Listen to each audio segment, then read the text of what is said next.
Oh my, it's Sunday Night Live with Material Issues. Boy, we are knee deep in the holidays. It is December 20th, 21st. No, it has to be the 21st because my birthday's tomorrow.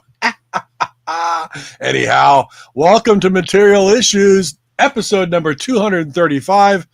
I'm Mark Hershberger of Pop Detective Records. I'm over here on chilly southern New Jersey on the East Coast. But he's out there swimming all afternoon in his pool in sunny Southern California. The president of the International Pop Overthrow Festival, my good friend, Mr. David Bash. Good late afternoon, my friend. Good evening, Mark. Two reasons why I'm not swimming. One, our pool is a shambles right now. The other is it's not that warm. Last week was incredible. I mean, we had all kinds of days in the 80s. Today was about 65, and later in the week it's going to get colder. It's going to be in the. I know for you guys this would be paradise, but it's going to be high 50s and pretty rainy. So it's going to be a wet Christmas here. Which, if that sounds like a title of a porn film, it actually is. Wet Christmas. What a great. No, all right. Full disclosure here. When I was late teenager, early 20s, my friends and I, on Christmas night, not Christmas Eve, but Christmas night, we had a tradition of going to a porn theater. And full disclosure. Yeah. Yeah. And one of the movies one year happened to be called Wet Christmas. And I'll leave it to your imagination. Oh, Lord, that's a great tradition. You should bring back that tradition. What a great tradition. I love it. How's your holidays going? Everything going good? Yeah, I mean, everything's fine. I've taken, a bit of a rest. Good evening, Tim. I don't know why you're at Tim Allen instead of just your name, but okay. Well, ever since the last time he lost to you in a Stump the Bash type thing, I think he keeps changing his his at names just to keep anonymous. Yeah. Yeah, it happens. God, why am I so dark? Let me hold on. Maybe it's no. Well, it's Wet Christmas, so you got to be dark. Right. Hello. Jace, see you. I don't know who Jace is, but hi. Hey, Jace. Suddenly our numbers just jumped up. Are you seeing what I'm seeing? Yeah, it could be bots. We've never had them before, but welcome bots. Anyway, so things have been kind of chill, but a couple of days ago, I sent out invitations for IPO Chicago, which will take place in April. So far, so good with that, getting a lot of positive responses. This is the earliest I think I've ever sent them out, but I just want to kind of get a jump on it, which will allow me to then invite people to Liverpool a little bit earlier. And I got to tell you, we have so many people on our list to invite to Liverpool. It's crazy. We'll probably fill that one up in about 2 days. Wow. People want to play. Oh, our bot numbers are dropping. They all left. Yeah, we just tanked in the bot world. No, that's okay. We'll take it. God, this is really weird. This is the darkest I've ever seen it. And I've got my lights on, don't I? Yeah. And I've got the right background. Let me try this. No, that didn't really help a lot. But I mean, can you see me okay? I see you fine. Yeah. All right. Yeah. Well, then maybe I'm fine. Anyway, so yeah, getting IPO going a little bit. Rena should be off from work in a couple of days. Not a long vacation, probably about 9 or 10 days. Right. And we'll I think we're going to go down to Orange County to see my aunt. And speaking of Orange County, our good friend John Borak, who lives in Orange County, he is celebrating a birthday today. Yes, So happy birthday, John. Today is John's birthday. And you guys are both born the same year, aren't you? You're both 61. I think we're both 61, so he's a day older. Yeah. Yeah, so is Joel, my brother, but he's a couple of weeks older than you guys. I always laugh because John's birthday is actually the shortest day of the year, so he doesn't get to celebrate as long as everybody else, and I'm crazy, right? Second shortest day. Yeah. But yeah, happy birthday, Mr. Borak. He's a multiple-time guest here on the show and multiple-time guest co-host as well. So yes, he sure is. So let's see. Well, I got a few things. A whole bunch of really good stuff is coming in the mail. I'm talking about collector's stuff, white label promos, test pressings, things like that. But I did get a couple of things recently. One of them is a white label promo of Born to Run with a timing strip. They're not easy to find. They're not cheap, although I found a really good deal on this one. And a lot of them are really dirty, probably because of the white cover. And the timing strips get particularly filthy. Yeah. But to my chagrin, I found that I already had one. Wow. Which is really strange that I would forget that. But, I'm 67 and the mind is just going. So are you, let's talk about this briefly. Are you a Springsteen fan? Yeah. Oh, yeah. I mean, the early stuff. I am a fan through the river. I mean, there's nothing wrong with that. I really can't. You can't get into them? I've tried. I live in New Jersey, so it should be automatic. But, on the other hand, that could be a reason to dislike him because you were overindulged with him. And I've known Little Steven for a million years, and I don't know. It's weird because I love Southside Johnny and the Asbury. Yeah, me too. But it's not that overall different from what Springsteen does, and yet I love. I don't know. I mean, there's similar. There are similarities in the band, but Southside Johnny is more horn oriented. I know, obviously, Bruce has Clarence doing sax, but it's a difference. I mean, Southside Johnny is more of an R&B thing. Yeah.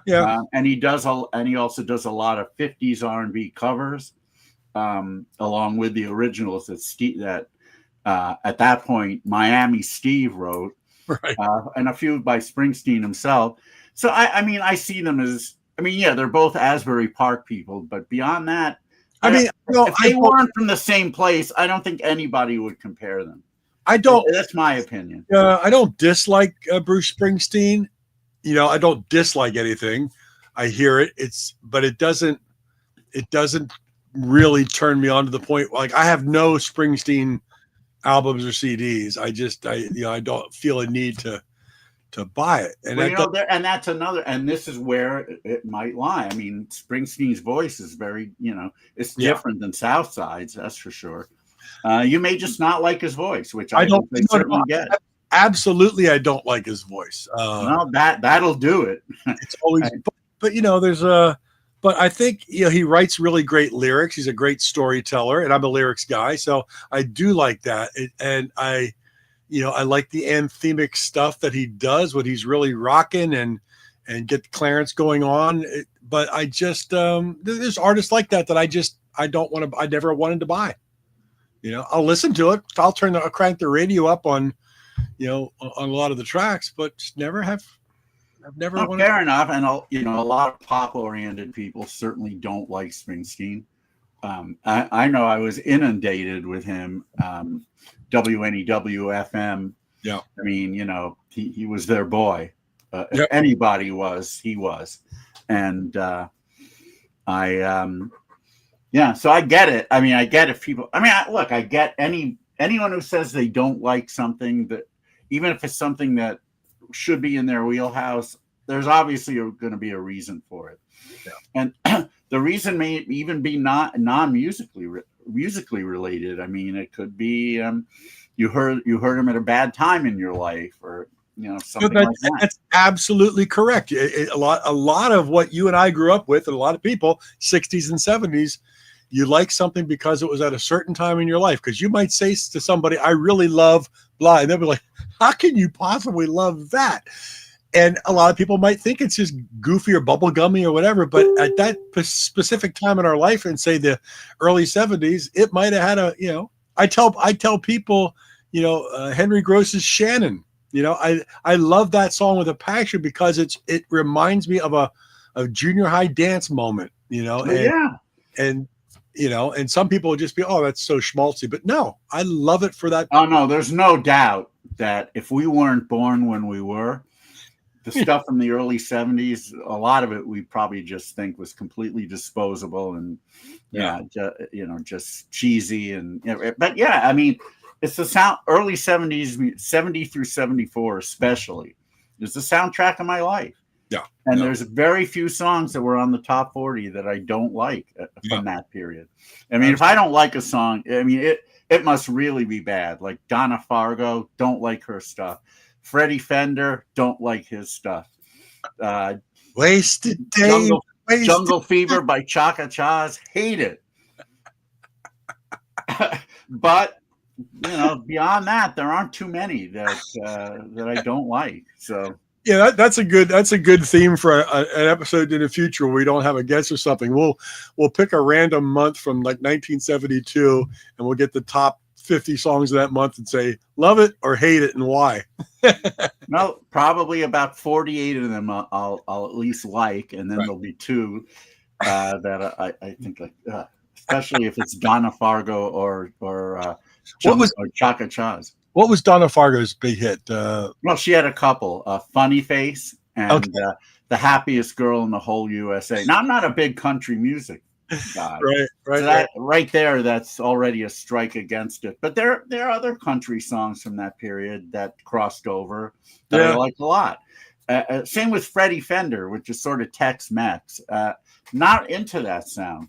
And especially before the next teardrop falls, I just think that is a piece of crap, in my opinion. But Wasted Days and Wasted Nights is better. That's a good song. Now, I have a very small, quick Freddie Fender story.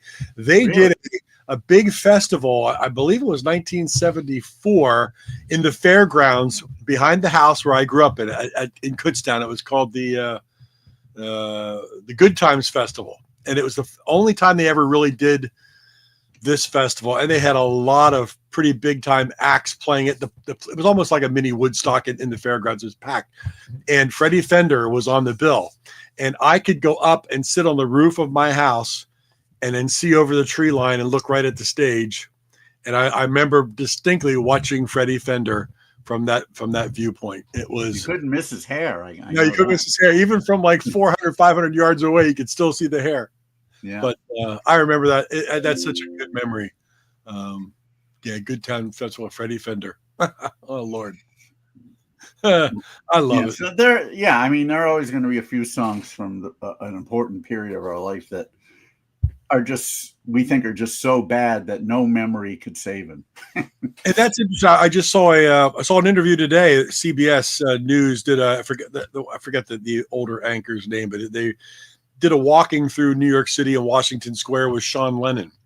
And they were talking about, Yoko being 92 and retired and not, that's why you really don't see her doing anything anymore. But, Sean's taking over kind of the archives of John Lennon. And he talked about the importance of keeping the Beatles and all the solo Beatles and everything in people's minds, because there was a time when he thought, well, it would never disappear.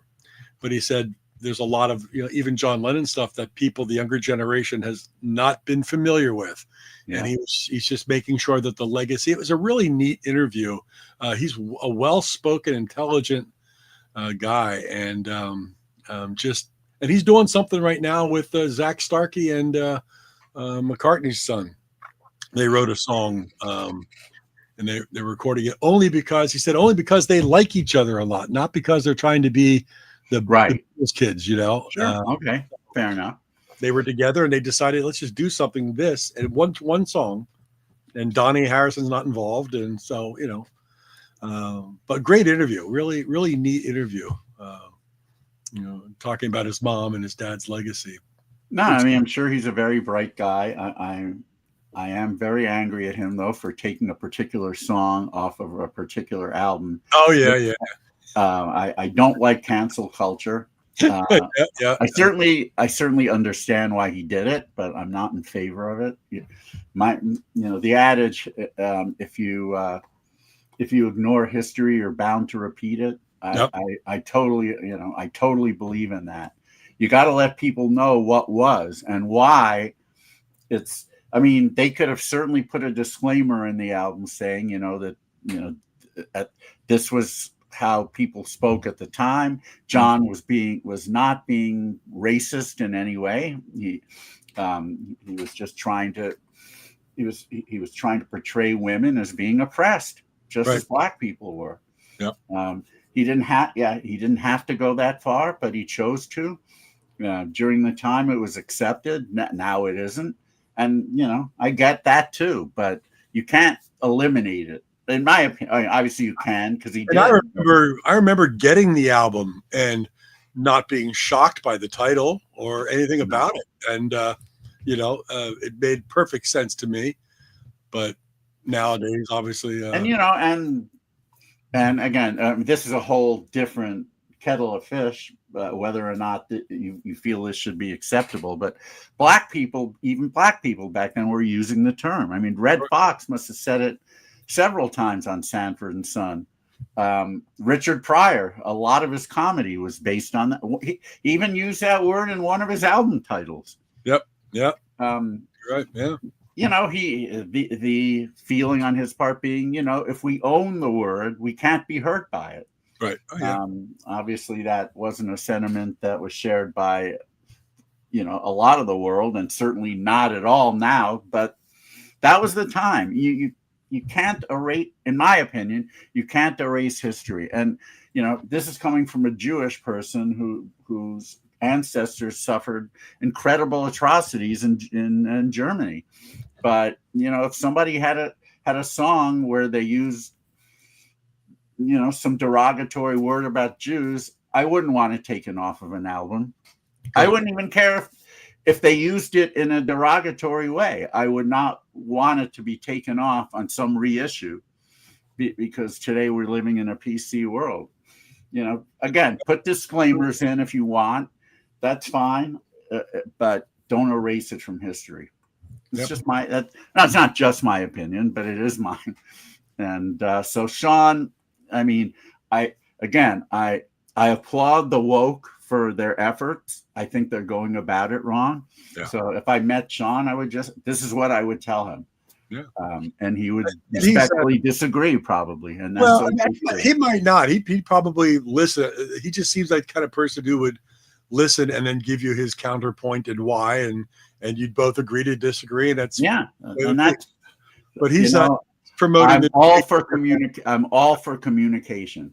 He was kind of promoting the new HBO documentary 1 to 1, which is the Lennon Ono documentary from his concert in at Madison Square, I believe. So I'm looking forward to seeing that. It's brand new on HBO.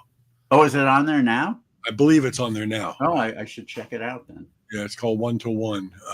It shows a lot of. It's basically about how his relationship with Yoko turned into this benefit concert, and there's a lot of behind the scenes and things like that, which has never been seen before, which is kind of cool. So I'm looking forward to seeing that. I think Disney Plus. I don't remember. Maybe it's not Disney Plus, but one of the streaming channels has a documentary on John Lennon's Lost Weekend. I need. Oh yeah, I did see that. I need to see that somewhere. I think I need to see that one too. Let's see. Watch. I guess it says HBO. It says it's out right now on HBO. Which 1 to 1? 1 to 1, yeah. Okay. So must be just like brand new to it. So that's why he's all over the news right now, kind of promoting that. But, you know what else happened today? It's because this is dark. You won't get this in its full flourish. But I went to the supermarket and a couple of guys asked me if I was from New Orleans, which of course I answered no to. I said, "Why do you ask?" They said, "My shirt." They said my shirt looks very New Orleans. I don't know, does it? Well, I'm going to say I don't know. I don't know why that would look Nolans, but I mean, to me, it looks more NASCAR because it looks like the starters flag. Looks like the starters flag up in your right shoulder. Oh my God, NASCAR! I'm never wearing this shirt again. Well, look at it. Look at your right shoulder. Or your left shoulder. I better get out the Velveeta and white bread next time I wear this shirt, because I mean, that's because I'm only seeing you from like about your sternum up. So all I see is your one shoulder looks like a well, it does look a little like a flag. The other side. I'm all messed up. Yeah. And then it gets all psychedelic once you get. That's what I was hoping for. That's what I was going for. If you stand up again briefly, if you stand up again briefly and down around your midsection, hold up your left arm and point right to your armpit. Right there. There's a yellow thing that does look like Wet Christmas. Yeah. Oh, by the way, Wet Christmas had as two of its main characters, Christmas Eva and Holly Fuckingham. Oh Lord! This would have been probably 1977 or so. I mean, I know once we go down this road, sometimes we might lose some viewers, but I think it would be very funny if we could come up with the best actors and actresses' names that would be in a porn film titled Wet Christmas. I love Christmas Eva. Yeah. I don't know about Christmas ones, but nothing beats Warren G. Hardon. I just love that. There's so many good ones. I remember, just entitled Romancing the Bone. Can't say now we're talking about film titles. Film titles, yeah. Remember the Romancing the Stone? I know where it's from, but I never heard of that one. That one cracked me up. Oh my gosh. They're gotta give them their dues for coming in with some great titles. Oh, you're right. Let's not go there. Let's get back to music. Beyond the Born to Run white label promo, and also our birthday boy John Borak, I have him to thank. He got a copy of what I'm about to show you, and he said he had gotten it on Discogs, and I asked him. Good one. Good one. Nice. He said he got it in Discogs. I asked him if there were any more, and he said there were. And there was one that was a little more expensive than he paid, but it has the information sheet on the front, which his didn't. So I was willing to pay a little bit more. It is a test pressing of Shoes present tense. Oh wow! And I really love test pressings, and this is one of my favorite all-time albums. So to have a test pressing of this is pretty cool. So thank you, John, for the tip. So Discogs had multiple Shoes test pressings, huh? Of present tense, yeah. There's still more up there. It's generally they don't make that many test pressings. No, they don't. It's usually just for the band members and maybe a few extra people to listen to. And I know there are a few up there. I mean, there weren't like a whole bunch, but there were like 5 maybe. Terry Draper gave me a test pressing of Sir Army's Suit. That's mine. Oh my God! I need that. No, you can't have it. You can't. No. I know I'm not going to get yours, but I'll put it in my will. If you're going to put your Mont Blanc pens in your will for me, I'll put my test pressings that I have in my will for you. Do you have other Clat 2 test pressings or? No, not other. Well, no, I have a test pressing of the 45 for Sub Rosa Subway. Oh wow. Yeah. So that's a test pressing of the 45 as well. So yeah, a couple of things. Well, I'm gonna look on Discogs for a test pressing of Sir Army's Suit, because that is my favorite Clat 2 album. Although having a test pressing of the first for historical purposes, it would be even cooler, I think. Yeah, I think so too. That's good. Test pressings are neat. I love the fact that they don't, they didn't make a lot of them. Period. Oh yeah.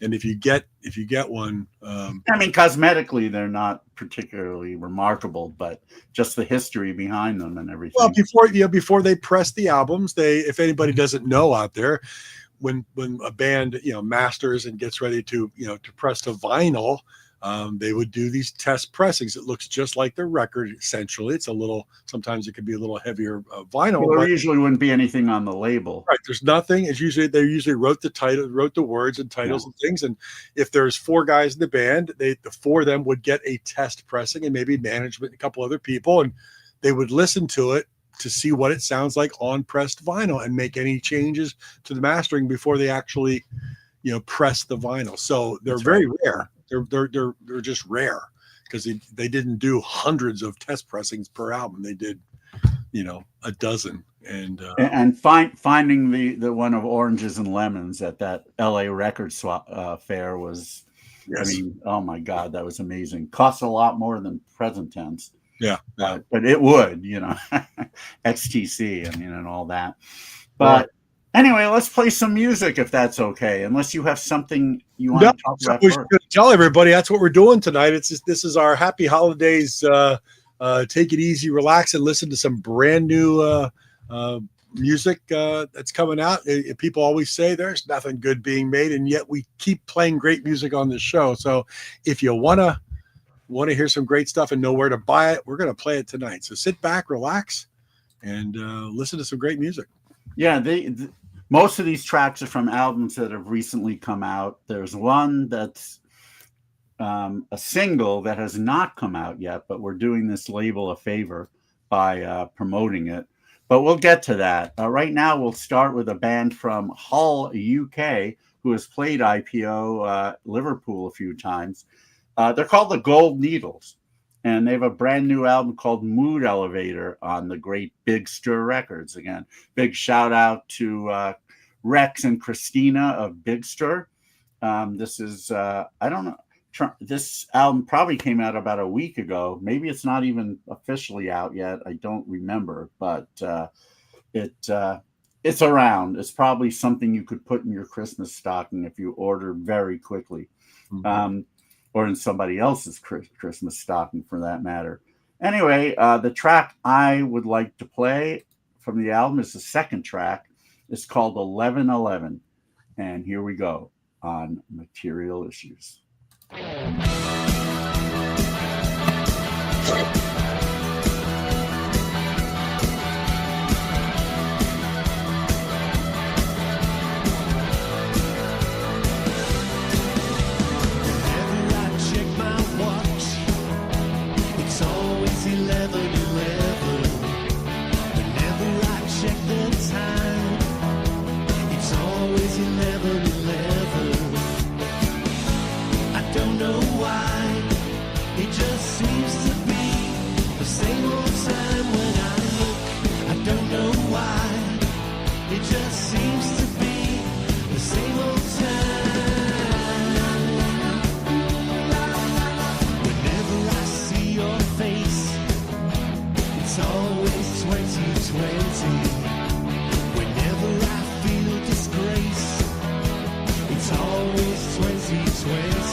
Yeah, some pretty cool, sweet power pop happening there. Good sound. Good sound. Yeah, the Gold Needles. The album is called Mood Elevator. Oops, there it goes again. So yeah. I keep playing it all night long. True. I can't help myself. It's on Big Stir Records. Just came out. Check it out. Let's see. What do we have next? We have a band, and I don't have a copy of the CD yet, but apparently, according to my mail notification is coming tomorrow. It's by a band from Indianapolis called Wife Patrol. And Rena, my wife, appropriately enough, found them in doing searches for bands online. She played them for me with the idea of inviting them to IPO Chicago because Indianapolis is pretty close. And they accepted, which I'm really happy about. This is a really cool. Put the picture back up because I don't have anything to show. Yeah, as you can see, they're decently young and they got a really cool pop sound. And I'm trying to remember the name of the album, but I don't at the moment. I'll look it up while we play the song. But the song we're going to play is UFO. Oh, wait, I think I can. Now, let me look it up and I'll tell you at the end of the song. So, all right, so we got UFO by Wife Patrol here on Material Issues.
Okay.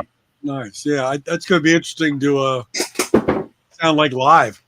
Yeah, I don't know if they'll bring the saxophone or whatever that horn was. Look who we have. We have a special guest here. The woman who found Wife Patrol for us on Bandcamp. Hello, Rena. Love to Rena. Love to Chesn. Well, love to Chesn audio already. We're not there yet, but yeah, nice to see Rena. Yeah, so Rena found them, and she played me some tracks, and I thought they were wonderful. And like I said, Indianapolis is only a few hours from Chicago, so I invited them to play, and they accepted. Nice. So the album is called No Place. You can find it on their Bandcamp. And if you look at their picture, they're just missing the O out of the word Hoosier up there. So they're definitely that's right. Yeah, that's pretty silly. Now it's just Hosier, like that major label guy, Hosier, whatever his name is. Yeah, interesting. Oh, I'm not sure. Yeah, I don't know. I don't know his music, but at any rate, the album came out in May, and but we just found out about them, and cool sound. Yeah, very cool. All right, so we're going to head over to the great city of Tacoma, Washington. Wow. About 45 minutes south of Seattle, with a band who I think we've played on the show before, and they've certainly played IPO many times in many cities, including Liverpool. That's Vanilla, and they're pretty prolific for a bunch of geezers. And they got a brand new album. I can talk because I think they might be even younger than me.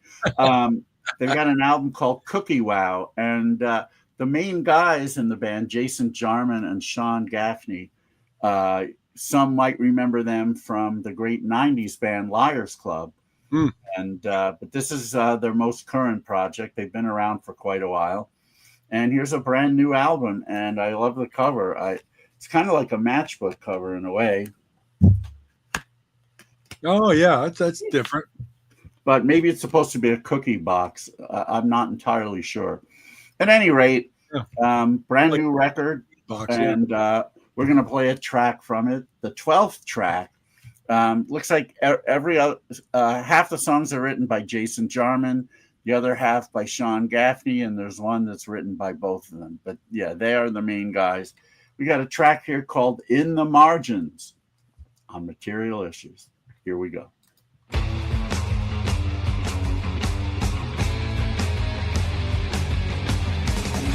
We'll be there soon.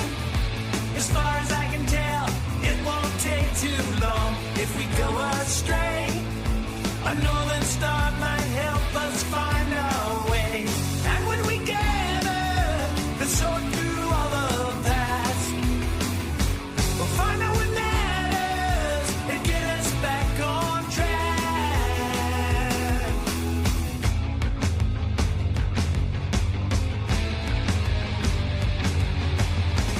If you're out of words, just read the room and let them conversate. If you're out of sorts, listen first before you walk away. There's more than tomorrow, forever and a day. Get back what you borrow, and we'll give it all away. Hiding in the margins, hardly safe. Meet you in the middle, I can't wait. Now that we're clear, it's understood, nothing's like yesterday. It's your moment in time to knock down the walls and say what you wanna say. Should ever we gather and sort through all the past, we'll find out what matters and see how long it lasts. Hiding in the margins, hardly safe. Meet you in the middle, I can't wait.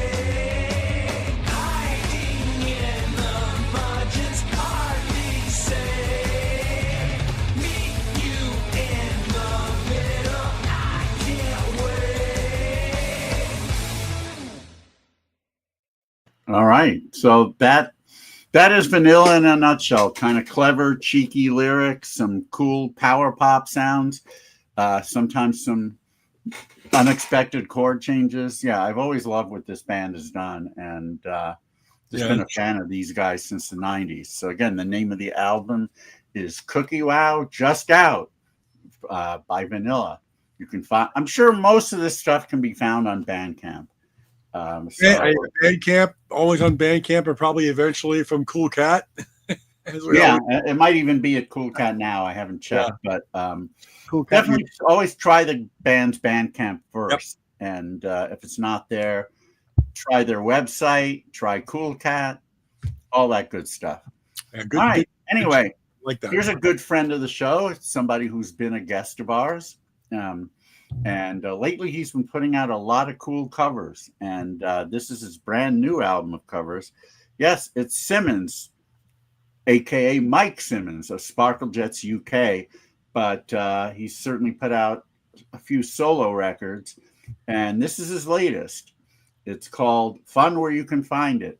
And these are all very fun covers that he's done. He's got versions of Sail on Sailor, Is That Love by Squeeze, Any Major Dude Will Tell You, Steely Dan, Switchboard Susan by Nick Lowe, Radiation Vibe by Fountains of Wayne, and the one I'm going to play. And this is also somewhat Material Issues appropriate because we almost had one of the members of the band that Simmons is covering here on Material Issues. Maybe we will eventually.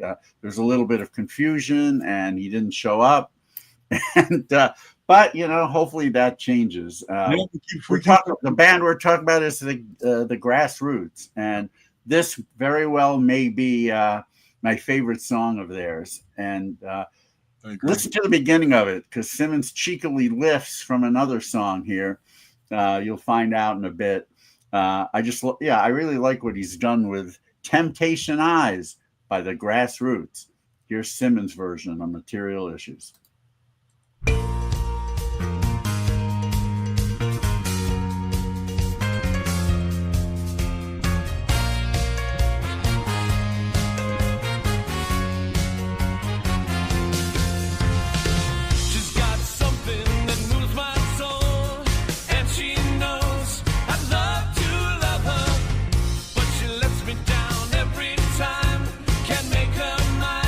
She's no one's lover tonight.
All right, not pretty faithful version, other than the lift from "While My Guitar Gently Weeps."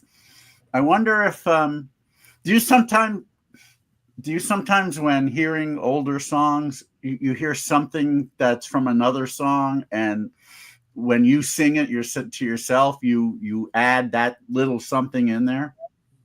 Happens a lot. Yeah. I'll sing along and it's like, oh, that could very easily be this, and yeah, I hear it. I love his take in the beginning of "While My Guitar Gently Weeps." I mean, yeah, it never occurred to me, but I'm pretty sure it occurred to him. So he just thought he would interject that there, and that's very cool. Same thinking. You hear that going on, and there's only so many chords and so many ways to put chords together, and things are going to sound similar many, many, many times over. And one band who was guilty of that several times, I love them, but I have to acknowledge this, is the Smithereens. And they're even guilty of ripping off their own songs. And in fact, the example I'm thinking of is "House We Used to Live In," followed by "Room Without a View" from the following album, which is basically the same song in a minor key. So, the lyric "House we used to live in." My other friend Mark and I would sing "Room without a view," because it fit.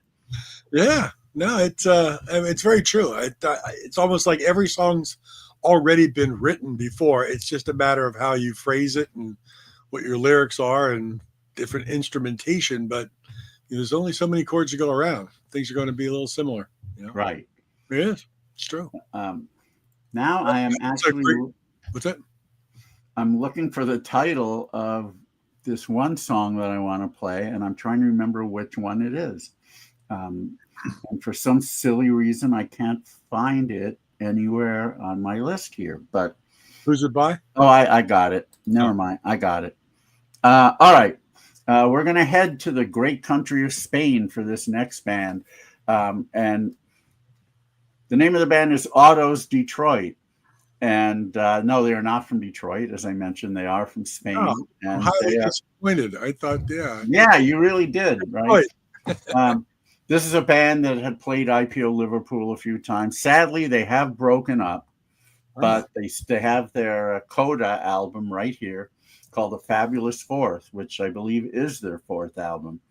The main guy, Pedro Pasamontes, great singer-songwriter. Just, as they are from Spain, they're going to be doing the power pop. And they do on this particular, all over the album, but on this particular track, this one's a little bit sweeter, but it's still really great. And there it is. He's Leaving Today, or Living Today by Autos Detroit.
Think what you're gonna say.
That was She's Living Today, although it sounds like he's singing She's Leaving Today, but that's the Spanish accent.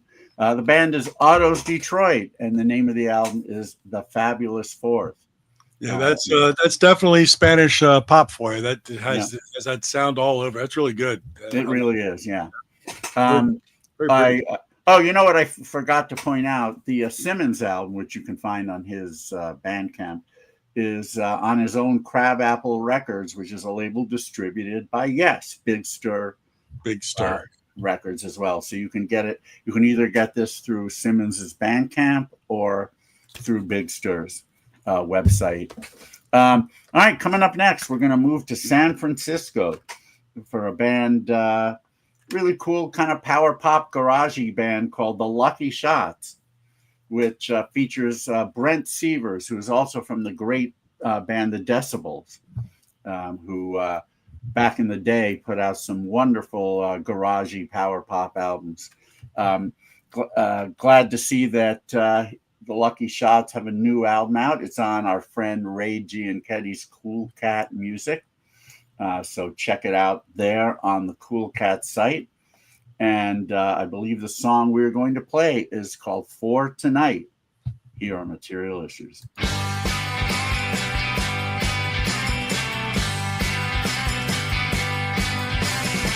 Since you've been around, the sun's filled out, the skies are gray. And since I met you now, I hope you're gonna stay out of the darkness, into the light. I wanna talk with you, at least for tonight. Since you've been around, it seems like there's a brand new day. And since I saw you here, I just can't seem to find the words to say to you. We're out of the darkness, into the light. I wanna talk with you, at least for tonight.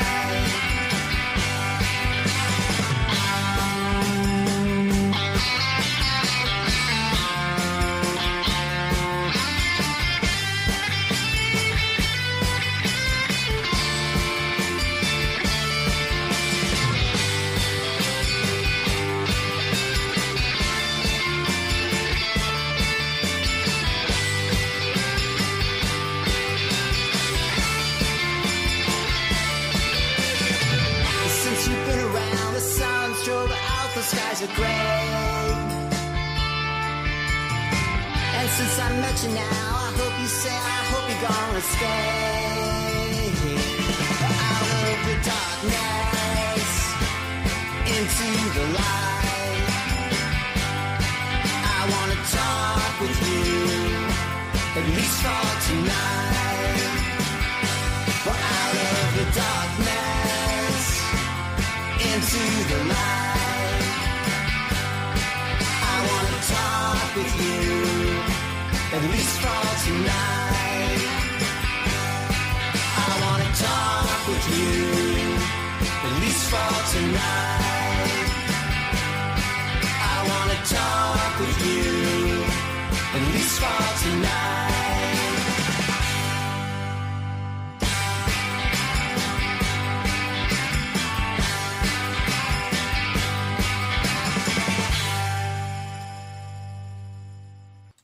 Really cool 60s inspired pop song by the Lucky Shots from San Francisco. The album's called Clearly Opaque, and we know for sure you can get it on the Cool Cat Music website because they're the ones who released it.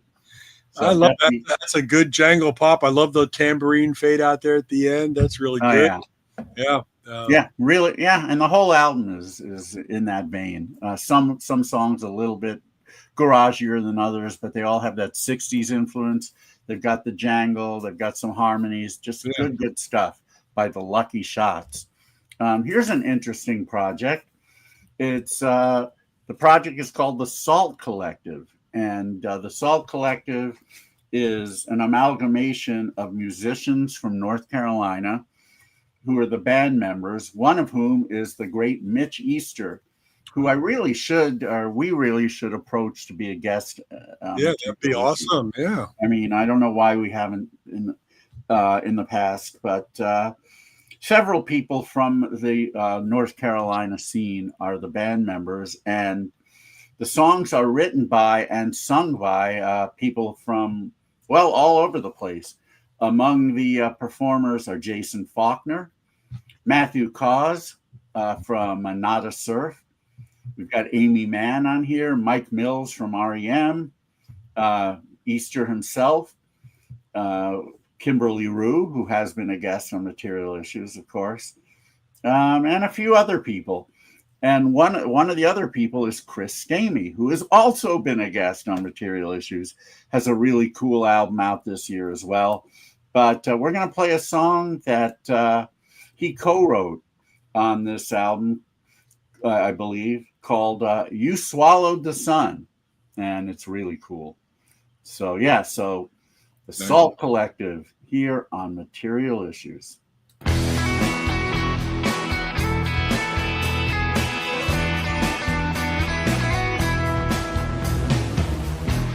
You swallowed the sun.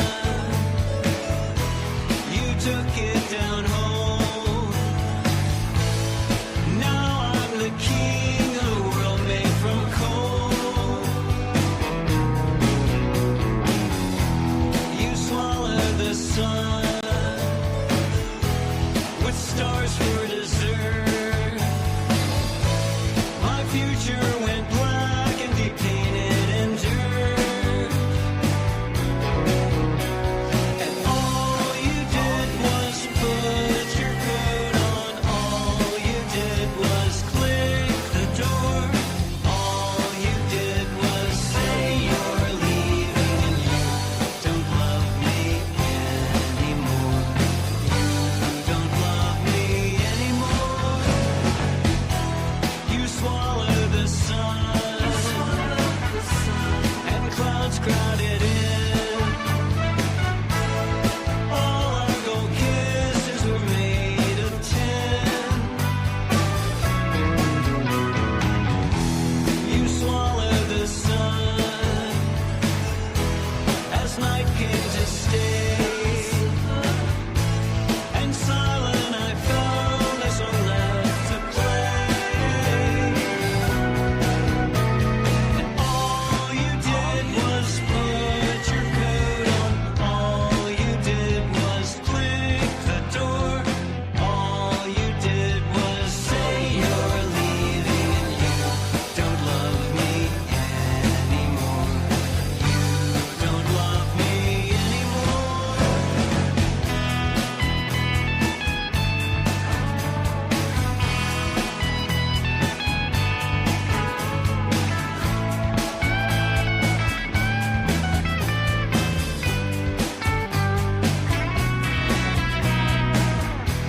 You swallowed the sun. You took it down home. Now I'm the king of a world made from coal. And all you did was put your coat on. All you did was click the door. All you did was say you're leaving and you don't love me anymore. All you did was turn the light out on the love we had before. All you did was say you're leaving and you don't love me anymore. You don't love me anymore.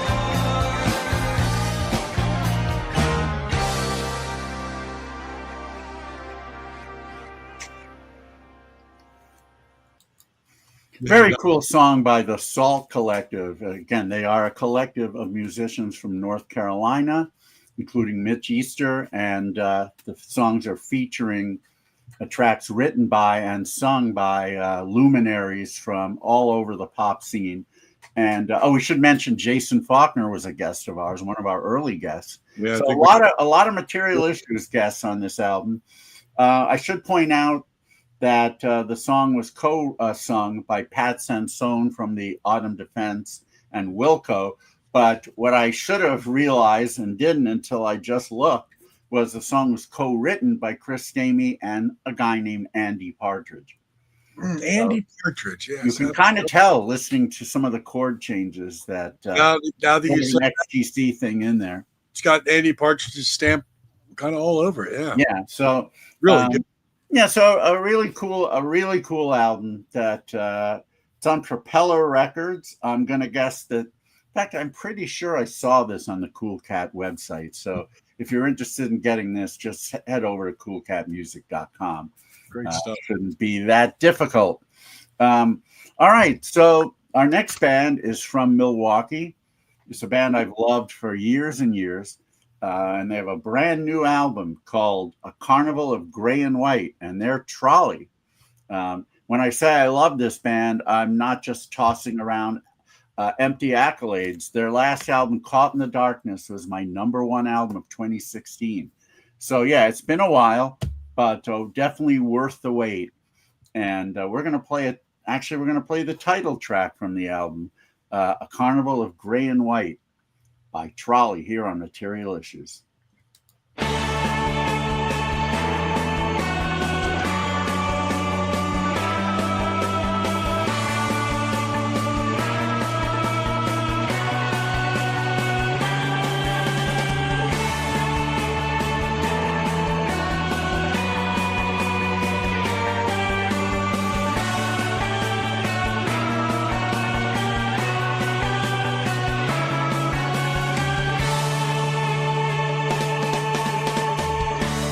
So you run out of money and our love, and if you send me off, I will disappear in the night. 1,000 days gone sour, I've run 1,000 miles per hour, even though every hour is another time of your life. Consider it a total write-off, contemplate a total loss. Well, maybe we should start all over again.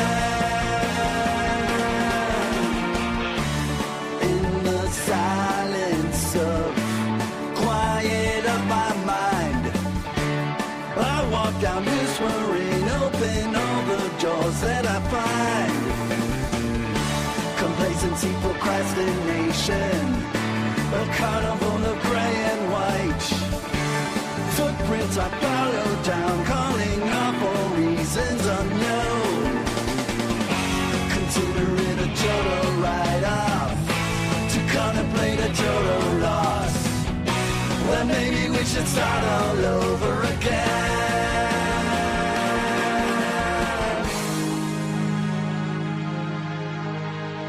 For midnight prayer time, thank you for listening. That was and like this jump in. Well, basically we hear the same hollow play from the best sources. That's it. Now taking the ready.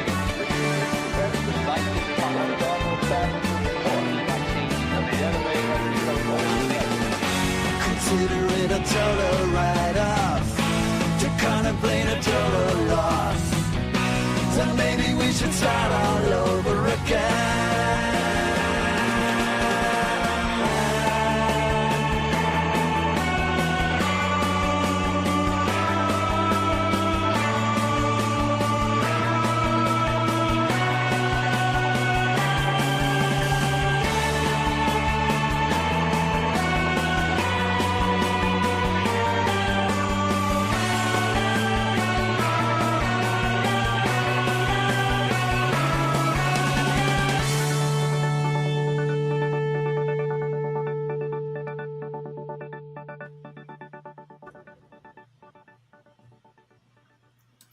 Do you recognize those keyboard fills? I mean, they clearly it could be an accident, but knowing the guys in the band, they are very familiar with the song that I'm thinking of.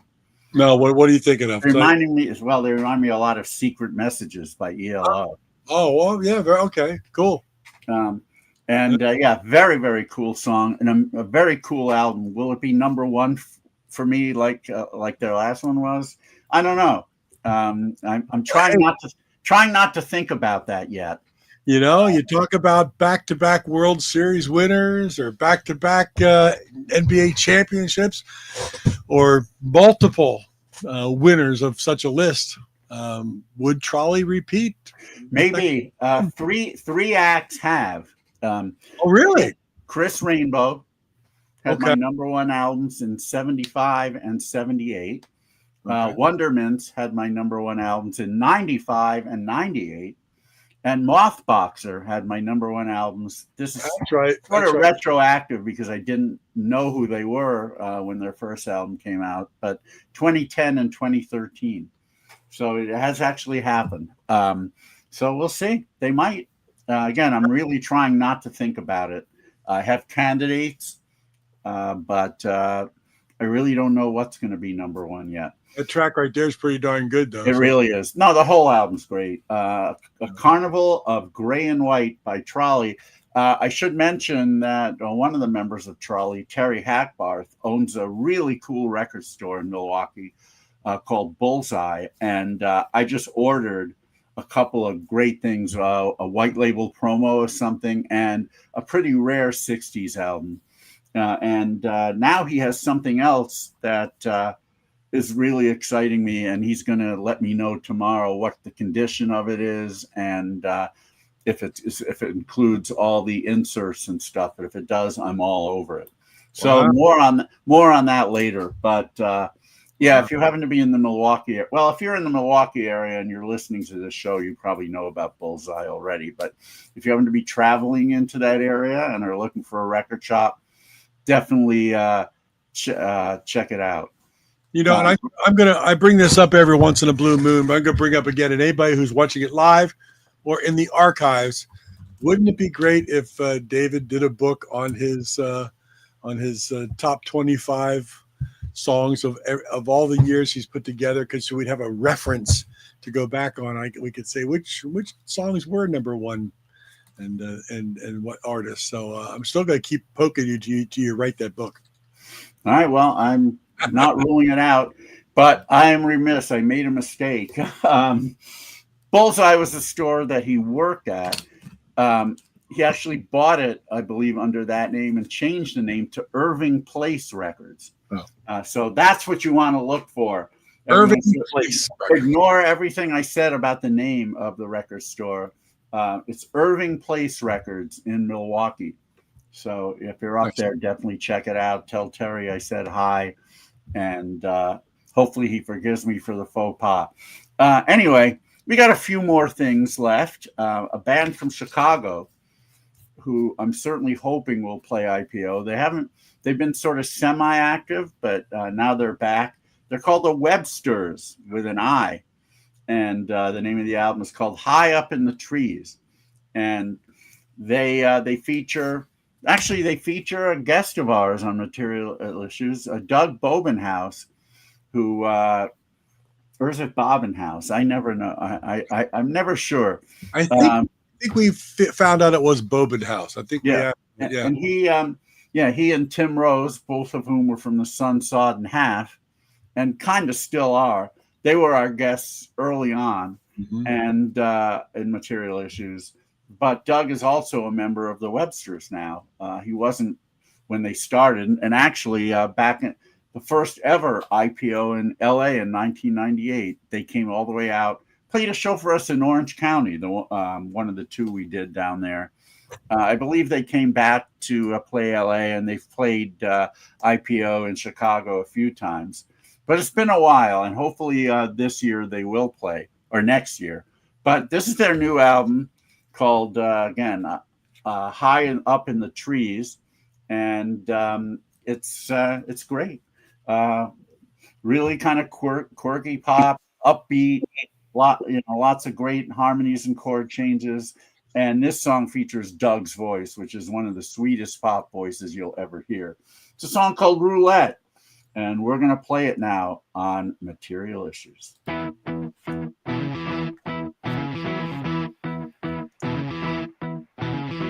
Just spin the wheel, what can you lose? After a night like this, it's easy to get confused. There can be no turning back. I was seeing red, suddenly everything went black. Unrequited, uninvited, hope I'm not extradited. We've all done things we might regret. It's up to you, roulette.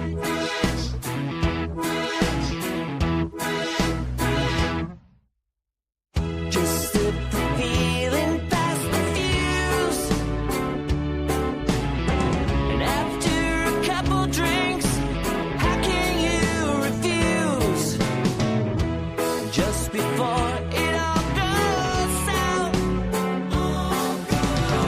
sometimes you walk away, sometimes you double down. Unprotected, uncollected, this phone's been disconnected. Life turns in ways we don't expect. It's up to you, roulette.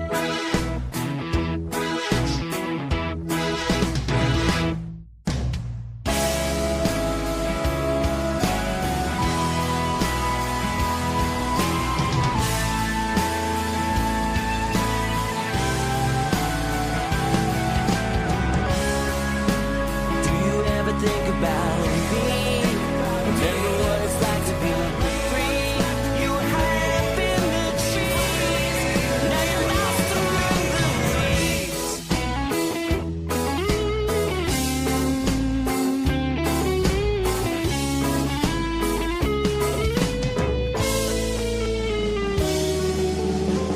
Just spin the wheel, what can you lose? Just spin the wheel. Just spin the wheel. Unprotected, unelected. This phone's been disconnected. Unrequited, uninvited. Hope I'm not extradited. They may forgive, but they won't forget. It's up to you.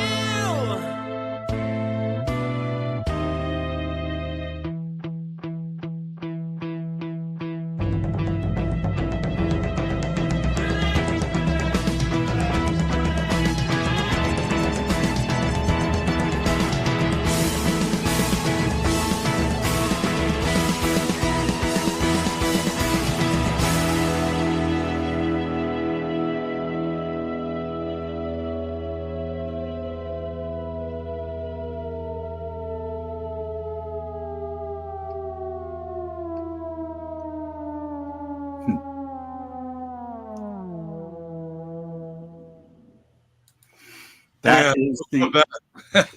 Yeah. is the opening track from the new album "High Up in the Trees" by the Websters from Chicago, That was really good.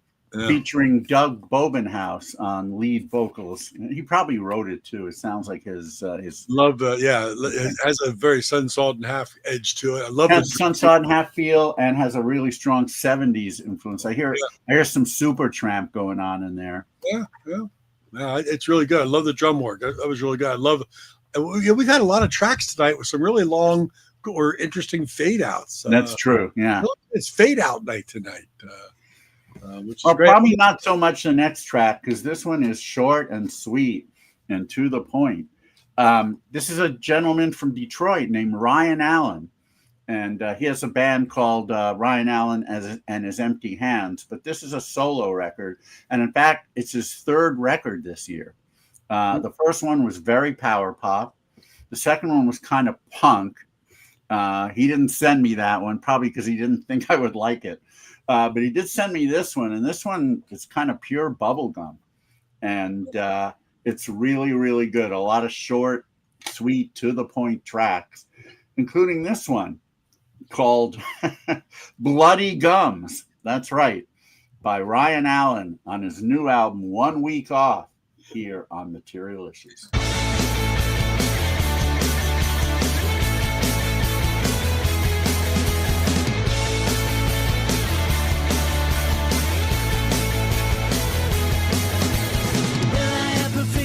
And get this taste out of my mouth. Will I start having fun? Maybe I was born this way, dealing with it every day, forever hating my bloody gums. So what will I do to get rid of the taste of you? For what? For what you put me through? I can spit it on the floor, but it's filling up with more. I hope that one day it'll come. Until then I wonder why, probably till the day I die, forever hating my bloody gums. So what will I do to get rid of the taste of you? For what? For what you put me through? Nothing I know tastes so sweet.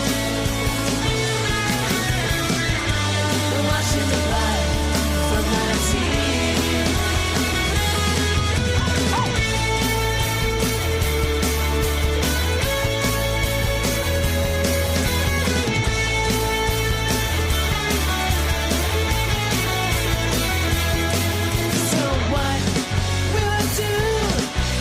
Get rid of the taste of you. So what will I do to get rid of the taste of you? So what will I do to get rid of the taste of you? For what? For what you put me through?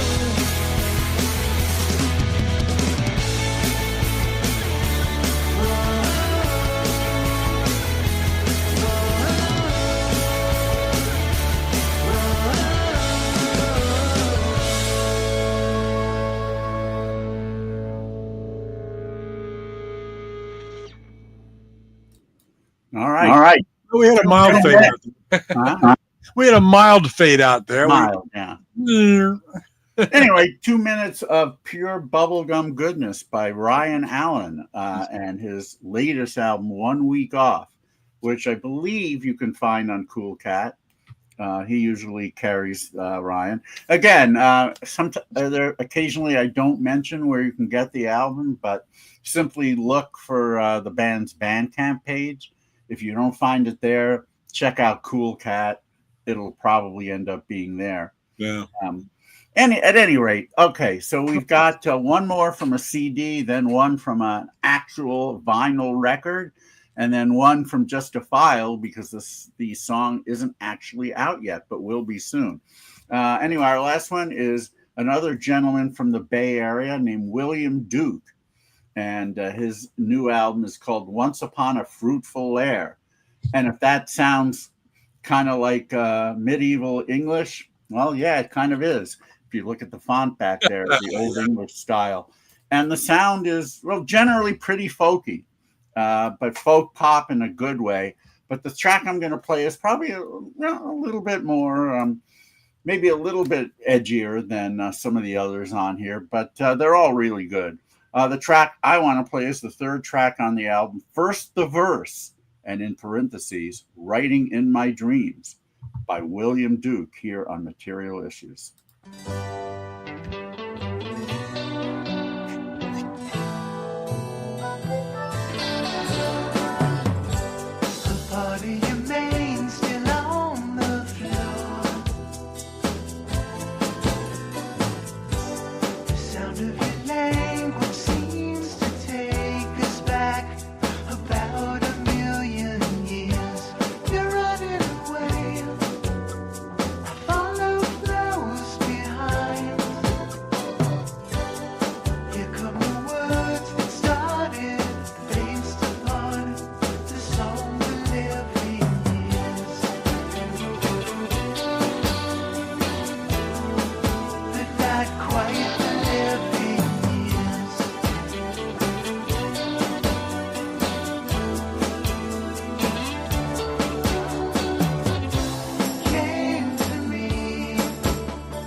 Wrapped up in a blanket on the floor, with all of my scattered notebooks, doesn't make a lick of sense to me.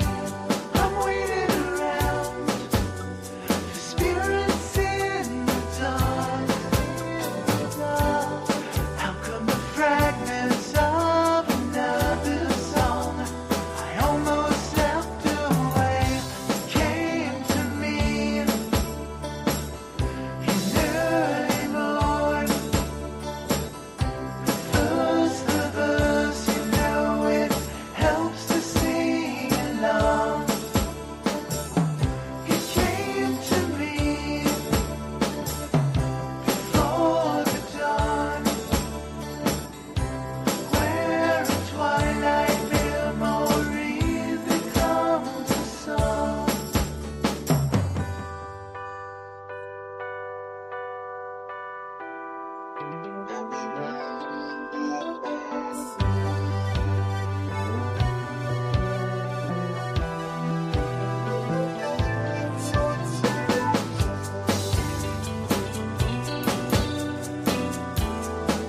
I've been writing in my sleep, so the lyrics sound so deep, and I lose the melody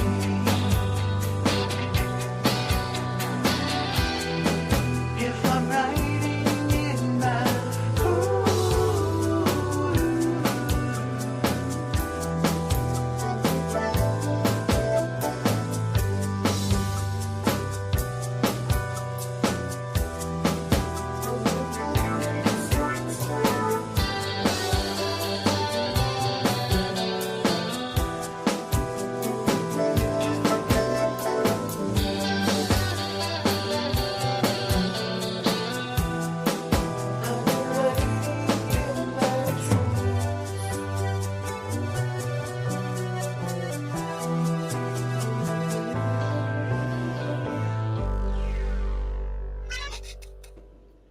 All right. Well, while edgier is a relative term, I probably shouldn't have used that word. It's not exactly edgy, but it's probably less folky than on some of the other tracks. But the whole album's really nice, and William Duke has a great kind of soft pop voice. He definitely could have done 60s soft pop if he wanted to, but he wasn't around then.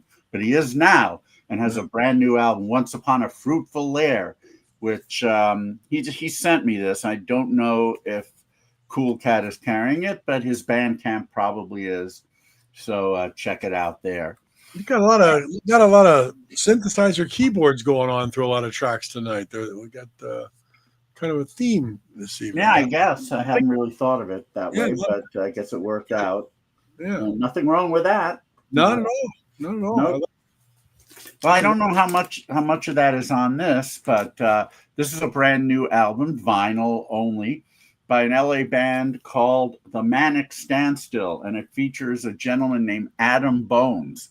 Yes, Mr. and Mrs. Bones would be proud of him. I'm going to use that again, just like I did with Pat Smear when Teresa Kariakis was our guest.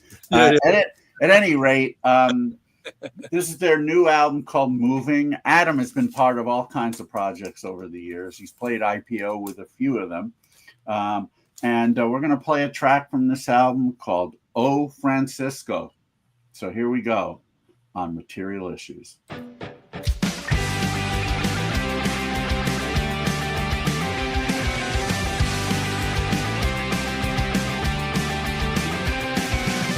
These precious moments seem to fade so fast. These treasure days forever, they will not last. Head of my life, a blanket to keep you warm.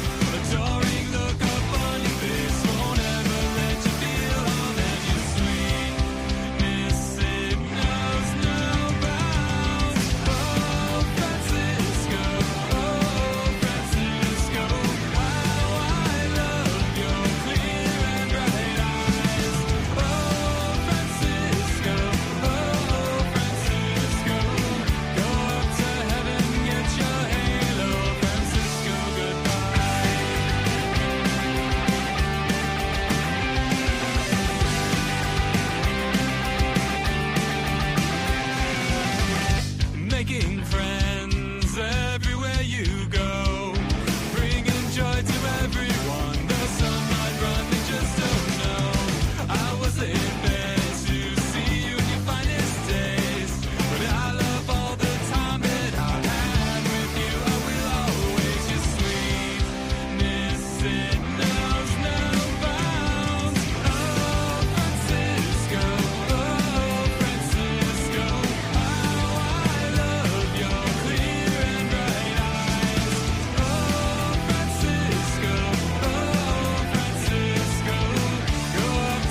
And there you have it. Oh. Pretty cool punk flavored pop. Very classic, no frills, but excellent hooks and harmonies. And yeah, just very catchy stuff by the Manic Standstill from Los Angeles. Brand new album called Moving.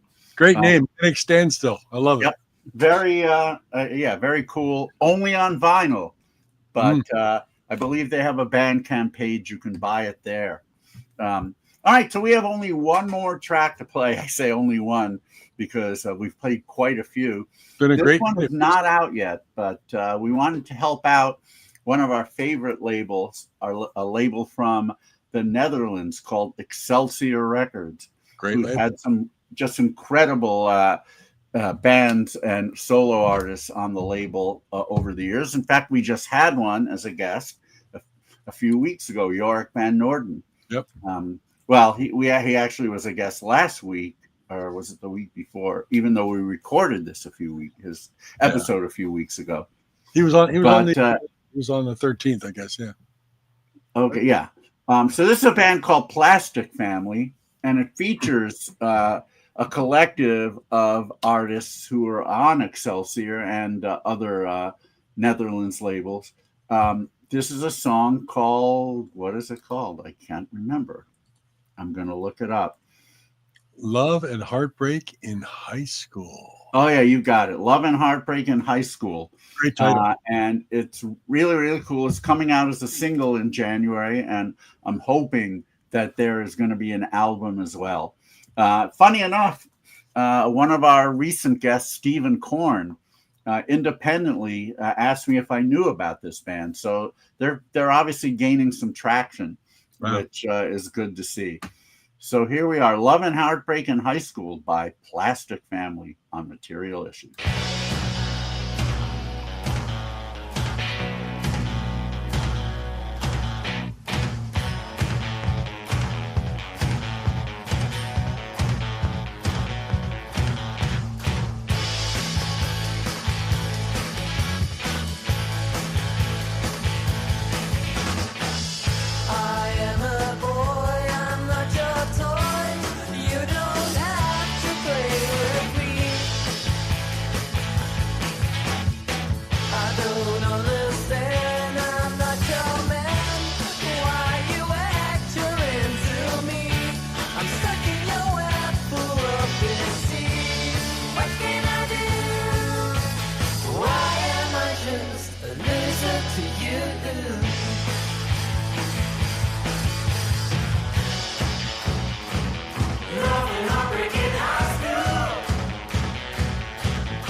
It's just a face, not the right place.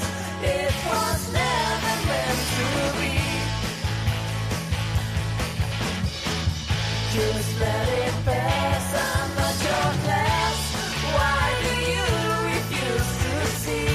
And what must your friends think of me? What can I do? Why am I just a loser to you? A loser to you? A loser to you? Why do you see me anywhere? I can't get my head around it. It's just another stupid face. But love and heartbreak in high school.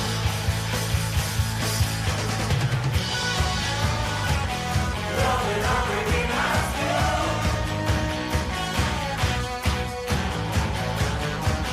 Love and heartbreak in high school.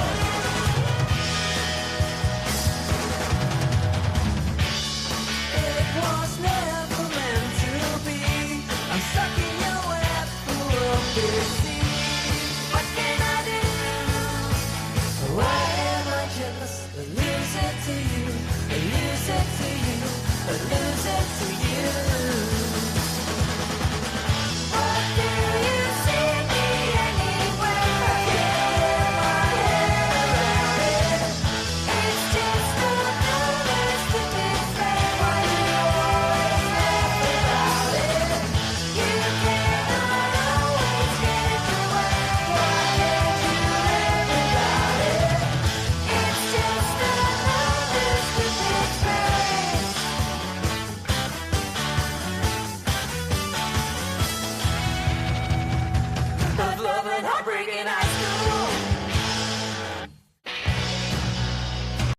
Well, there you have it. That's what I call some pretty cool power pop. I love the hook.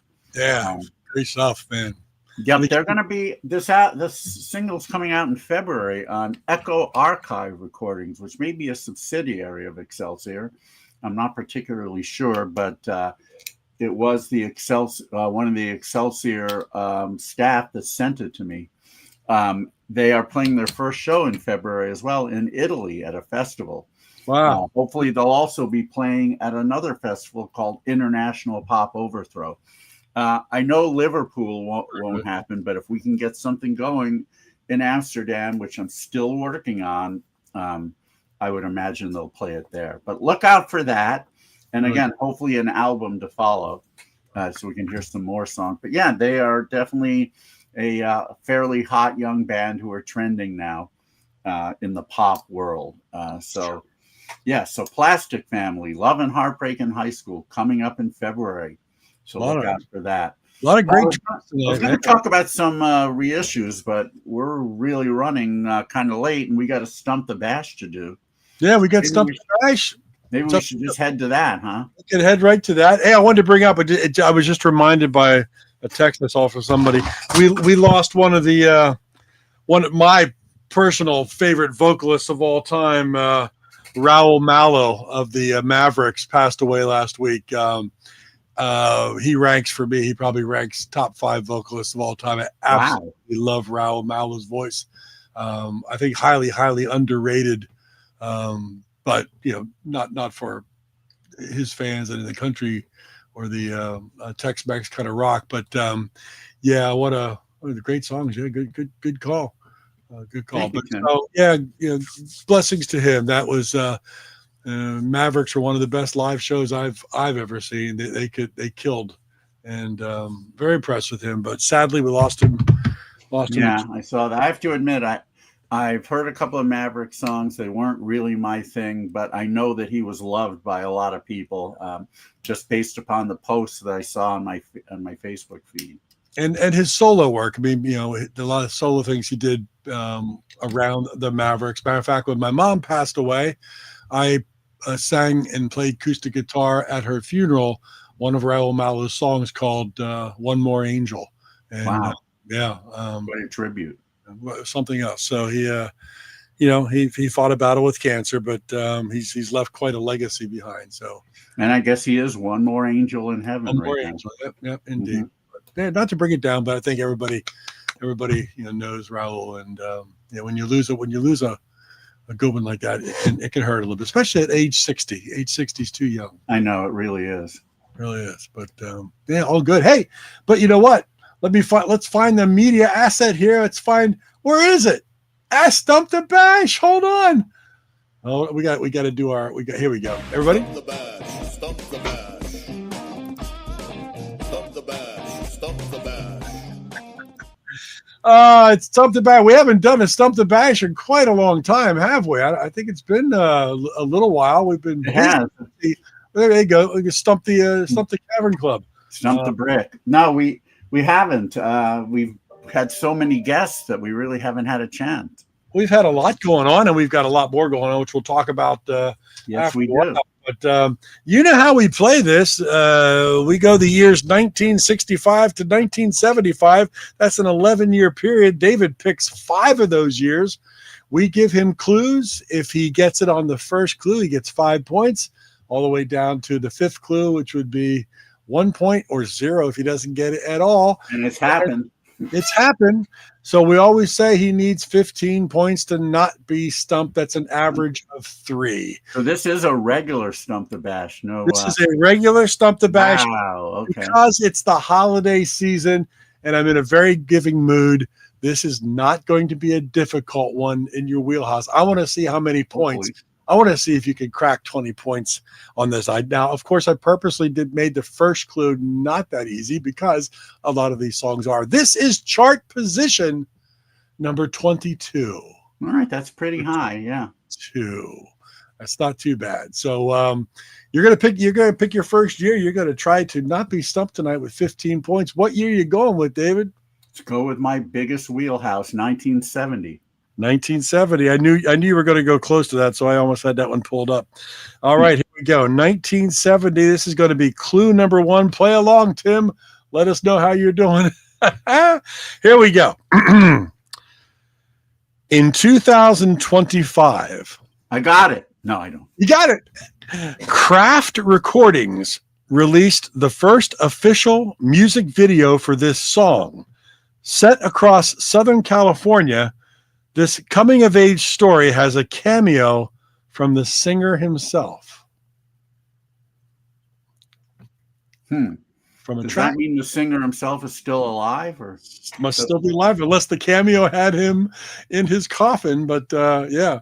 So this is a 1970 track that its first official music video was released by Kraft Recordings and features a cameo by the singer himself. that Kraft should be a giveaway to me, but it's not. Coming of age story. See, I thought, I assumed, I don't know, this could be a coming of age story, but I thought the singer was gone, but maybe he's not.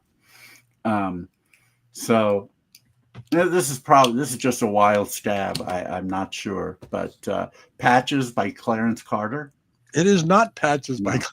Good guess. I think he's dead, but I could be wrong He about might that. be dead. All right, so you didn't come out of the gates with 5 points. That's fine. No, well, On to clue number 2. The track makes several religious references to Jesus, though the writer himself is Jewish. Okay. I believe I know that. I think I know it, but is this a coming of age story? Well, maybe I'm wrong about the artist, but I have to go with Spirit in the Sky by Norman Greenbaum. That's 4 points. 4 points. That's a coming of age story? Well, they describe it as a coming of age story. I guess Really? I really look at the lyrics to see if that is coming of age. I mean, I'm not a lyrics guy, but I didn't think the subject. See, I think of Patches that way because he's forced. The subject of the song is kind of forced to be an adult after his dad passes away. He's got to take care of the family, so that seems very coming of age. But Spirit in the Sky. I'm looking at the lyrics. It's basically about when I die and going to the place that's best. I guess coming of age is a stretch. Yeah, a bit of a stretch. Yeah. Yes, if you're aging. Wait, I can't say for sure I would have gotten 5 points anyway. Tim clocked in with 4. So you guys are all over it. It's all good. It's all good. All right. Well, 4 is not bad. 4 is not bad. As I said, in order to get 20 points, I have to average more than that. I mean, I have to average that. But all right. Well, let's go with a harder year, 1966. Ooh, 66, going back to the future. Here we go. 1966. All right, this should be a no-brainer for you. But as I said, I try to make that first clue a little difficult. I can't give it to you all in one shot. Here we go. Clue number 1 for 5 points. 1966 chart position number 22. This track reached number 1 on Billboard, this artist's only single to do so, and became the title track of his 3rd album. All right. Well, we know it's a hit. It's not a band. It's a he. Yep. 1966. First, only number 1.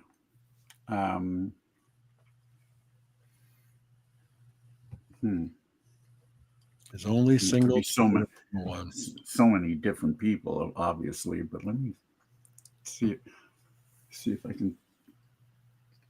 And it became the title track of his 3rd album. So it took him till 3 albums to get a number 1, and this was the title track.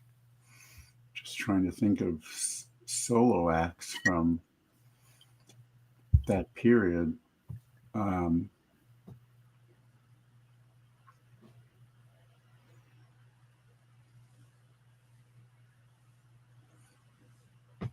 don't know if this would have been this guy's 3rd album, though. Oh, God.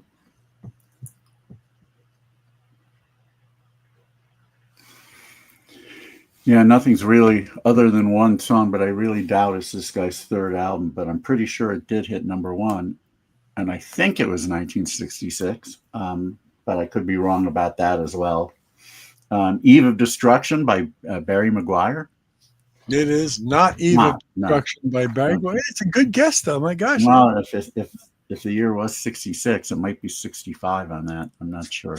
All right. Well, 5 points out the window now. We're looking at following up with another 4 points with clue number 2.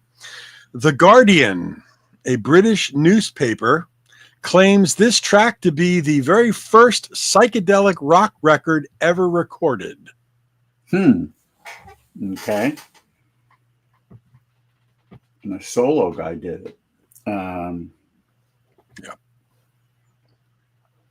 Could be a British solo guy too. Yeah, the Guardian, a British newspaper, claims the track. Doesn't mean that it is.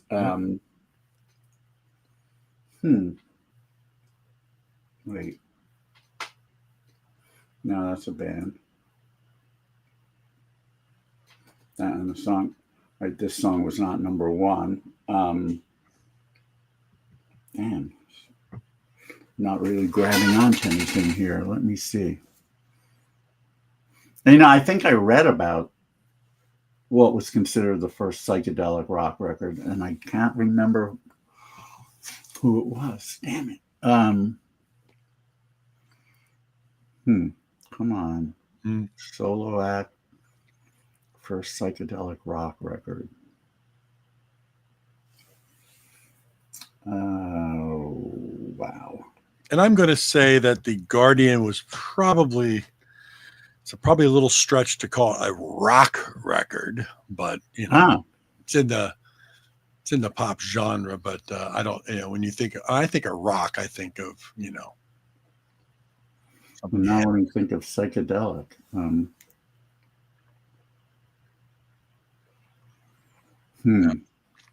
yeah, nothing's coming to me. It should, because I know I read about this, but. All right, we'll go on to clue number 3 for 3 points. It keeps you on your not to be stumped average.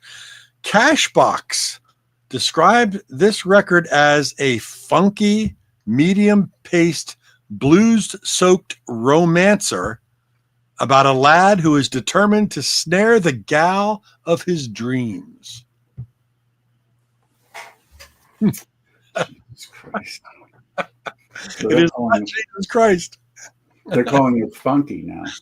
They call it a little. Well, this is what Cashbox called it: a funky, medium-paced, blues-soaked romancer about a lad who is determined to snare the gal of his dreams. If the word "lad" gives you any clue as to what country this might be from. Well, I mean, I thought it might be British to begin with, but oh, David, come on. I mean, it's like I don't feel like I'm clicking on anything.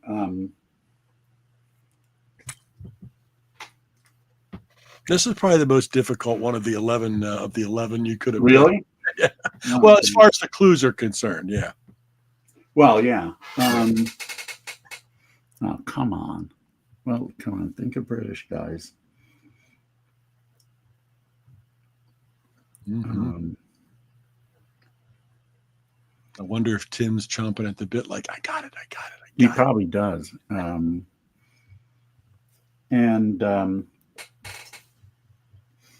I can think of right now is are British bands. Oh, no. It's not him. I think it's him. Oh. Oh, is it Sunshine Superman by Donovan?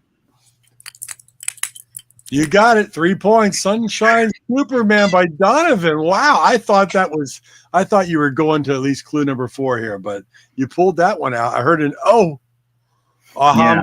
3 points. Sunshine Superman reached #1, overall number 22 in 1966 by. Yeah, I don't. Again, I don't really listen to lyrics, so. Yeah. The only thing that got me was "You're Going to Be Mine." So I thought, all right, well, this is somebody who's trying to get the girl of his dreams. Let me see. First psychedelic rock record. Well, Yeah. I mean, yeah, you would imagine that back then, almost anything that was on the pop charts was rock. Yeah. Was considered rock, especially if it was by an older writer. True. I mean, yeah, kinda. Yeah, it's more of a pop song than a rock song. The funky blues thing. No, it's kind of bluesy. The sunshine came softly. I guess I wouldn't have.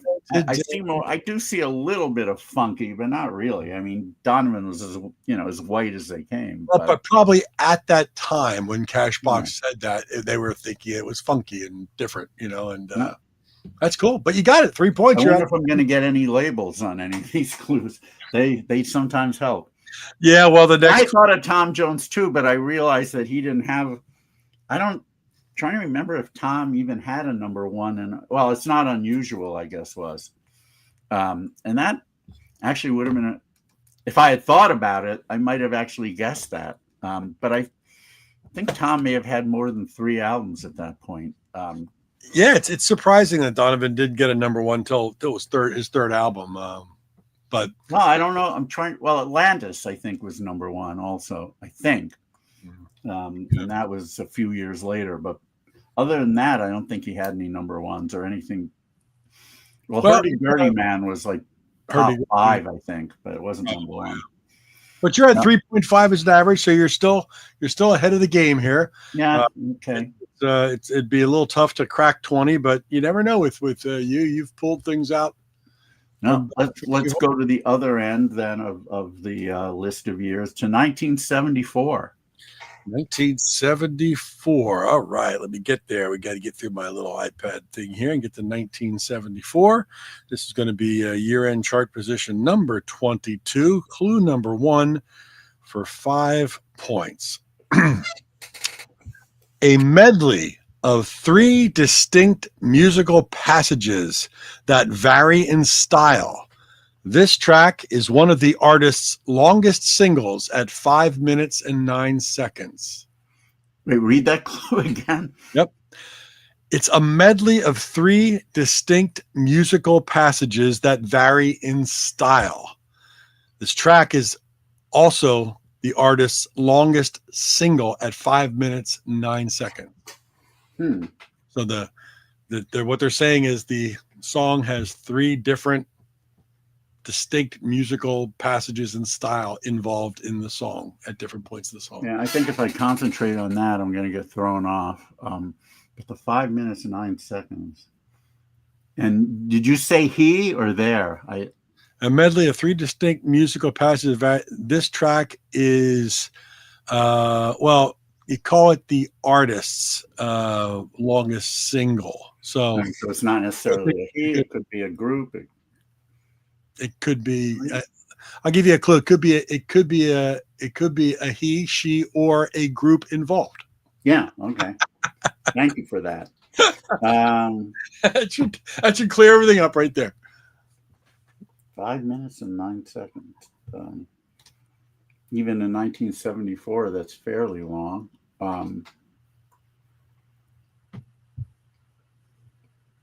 But I can't think of anything it could be. I really should. I'm sure once I find out what it is, I'll kick myself for not knowing the medley thing.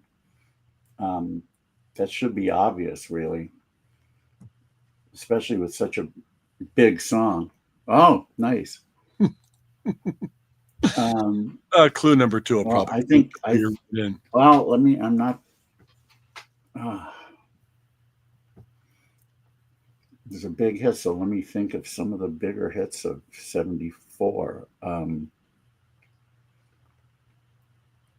Shit, why can't I think of big? Well, I can think of one.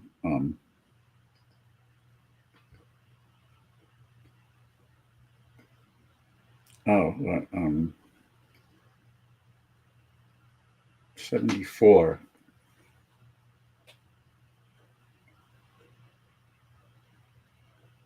No, I don't think it's him. Oh, wait. Here comes that moment. Well, don't remember if this song is that long, but okay, I think I might have it. Is it "Band on the Run" by Paul McCartney and Wings? Tim, you can't beat him on this one. That's 5 points. Band on the Run. Paul McCartney and Wings. Wow. I don't know how I came up with that. One clue, 5 minute, 9 second long. 3 different musical passages within that song, which, if you think about it, does have 3 distinct. No, it does. I got it. And David got it. 5 Tim, points. I assume you did have it. Did you? Did you have it, Tim? And if you did, you get 5 points, but you didn't gain any ground because But we don't know. We don't know what he would have gotten on the second one. it's true. It's true. But you didn't get more than the But Svengali. you- Yep. Tim's admitting to 9 points right now. Grand total. Well, he should have. I have a feeling he. Read the rest of the clues on the second one, and we'll let Tim be honest here. on the second one. Yeah, pretend that you don't know it yet, and we're going to the third clue. Was that 1966, right? Yeah, see if you would have gotten it. I'll trust Tim, you. Tim, the third clue would have been the title of this single became so associated with this artist that it was used as the title or part of the title in at least 6 of his album releases or reissues. Wow, I don't know if I would have gotten it. And then the last clue was released Wait, on the last clue, there should be 2 more. Oh, no, but you got it after 3. Oh, I got it after 3. Oh, all right. The last clue was released on July 1st, 1966 on Epic, back with the track The Trip. I don't actually have that single. That would have been But tough. I think the epic at that point probably would have given it away. Maybe, yeah. What do you think, Tim? Would you have had it? Would you have gotten it on any of those clues? He's mulling it over right now as we speak. So we want to know how many points he would have had. Well, David, you're sitting at, after 3, you're sitting at 12 points. So you only need, Epic might have given it to me. All right, so we'll give him 1 point. So let's say right now it would be 12-10 if we were keeping score. So you're close. Really? I'm only 2 ahead. Oh, yeah, I guess I am. All right. All right, here we go. You only need 3 not to be stumped on this holiday special, episode number Let's go 235. with 1968. Oh, he's going back. He's going back again in that. Well, yeah, I don't want to only do my wheelhouse years. That, All right, here we go. This is clue number 1 for 5 points. Chart position number 22. I think you'll get this one. I think this is in your wheelhouse. All right. The lyrics of this mournful song about a heartbroken man whose woman had just left him was penned by a Motown staff writer, Roger Penzabene. Tragically, Penzabene committed suicide a week after the single was released. Wow. Well, there's so many songs about women leaving men. Yeah, it's not the only one, but yeah. I think the interesting part, is just this Roger Penzabene wrote it. He's a Motown staff writer. I've never heard of him. I thought you were going to say maybe Ardeen Taylor. Yeah, and he committed suicide a week after the single was released, and so he never knew that it became a hit. That's incredible. Well, I really don't know, but something popped into my head. This doesn't seem like a song that a Motown staff writer would write. And I don't know if this is a song about a woman leaving a man or dying, because I never really listened to the lyrics much. But is it Honey by Bobby Goldsboro? It is not Honey by Bobby. All right. No, but Yeah, see, I can't see a Motown songwriter writing that piece of schmaltz. Well, you didn't get the 5, but you got a chance at 4, and again, not to be stumped. And this is going to be the first time we're going to involve the label this early on. All right, good. So the clue number Maybe. 4 points. This track was released December 21st, 1967. So at the end of the previous year on the Gordy label All right. with I Truly, Truly Believe. Well, I don't have the single. So 1968, a big Motown hit about a woman leaving a man. Well, obviously there are plenty of Motown acts. One song I'm thinking of is definitely not it. Oh, wait.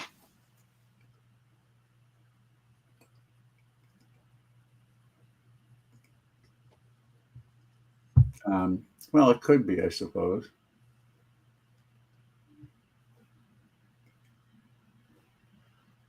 Although I don't know if that's what it's about. Let me see if I can think of the lyric.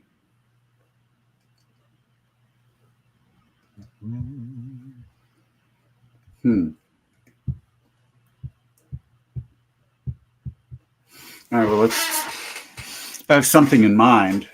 But I kind of would have thought this song was even bigger than that, than 22. So maybe it's not.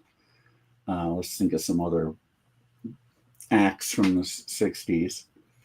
I mean, from Motown acts who had very big hits in 1968.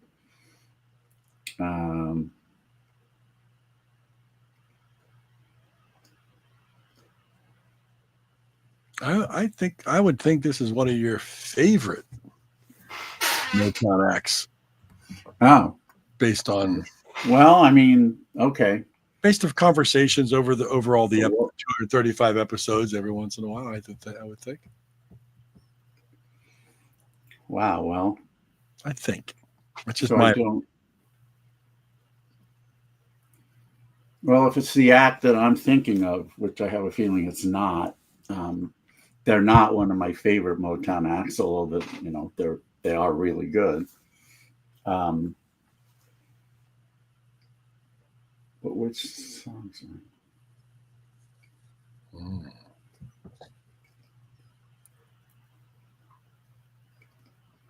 Oh. Was the first clue about a woman leaving a man? Yes. A woman who just left him heartbroken, a mournful song about a heartbroken man whose woman had just left him. So I'm assuming it's from the man's point of view, although it doesn't necessarily have to be. But I can't think of, I don't think that year.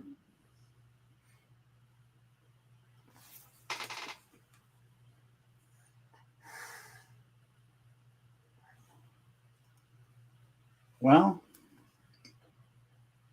there was one female group that had a song that could be, but that would be about a man leaving a woman. This is about a woman leaving a man. Yes. So no, that doesn't work. I don't think it was that big anyway.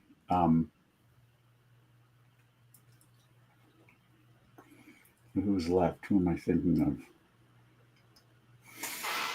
Hell, I don't think it's this, but is it I Heard It Through the Grapevine by Marvin Gaye? It is not. It is not. Yeah. But a very good guess. Not that good. All right. I bet that song finished in the top 10. Probably did. Yeah, probably did. Well, you didn't get the 4-pointer. We're going to get down to the 3-pointer. If you get this, you're again not stumped. That's how far ahead of the game you are. The clues get a little more difficult here on this one. This is not going to be. They should be getting easier, though. They should be, but I don't know why they're not. But All right. All right, here we go. Clue number 3 for 3 points, not to be stumped. This. Oh, yeah, but you said it was on Gordy. What the hell is wrong with me? I said Gordy. Yeah. So but anyway, go ahead. I mean, it's too late. I blew it. I didn't listen to that. The single was also the title of this group's 1968 album.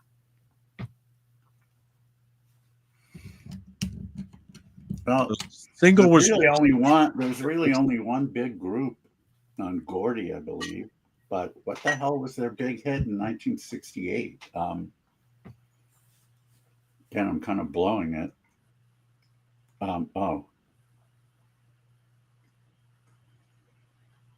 Oh shit.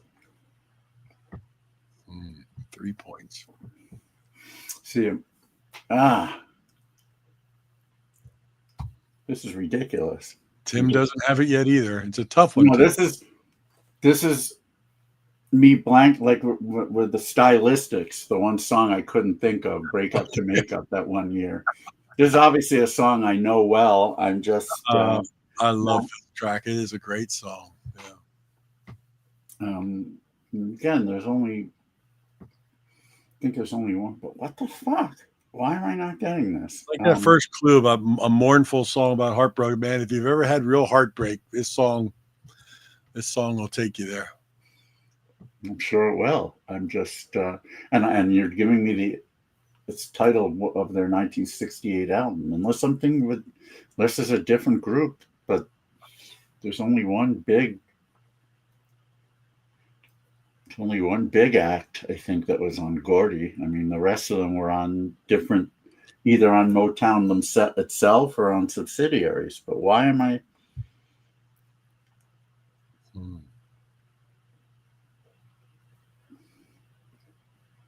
I'm thinking about others. I'm thinking about a few songs by them, but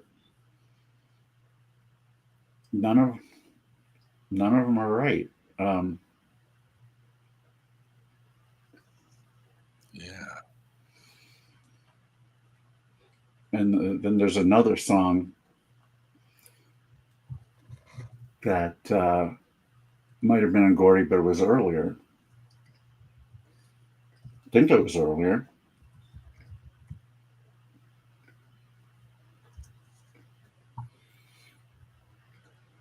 And I'm really screwed here, which is.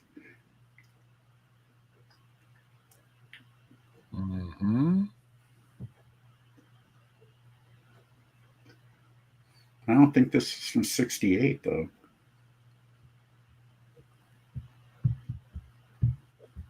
What Becomes of the Brokenhearted by Jimmy Ruffin? It is not. It is not. That's not from 68. All right. Well, now we're going to the fourth clue, which is 2 points. You could still be stumped tonight. This just gets you closer, though. And I know you're not a lyrics guy, but here's a snippet of the lyrics. Sunshine, blue skies, please go away. My girl has found another and gone away. With her went my future. My life is filled with gloom.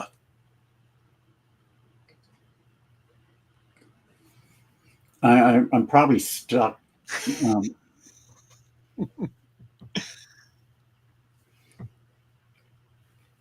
Read them again. Maybe it'll come to me. I got you. It's a sunshine, blue skies, please go away.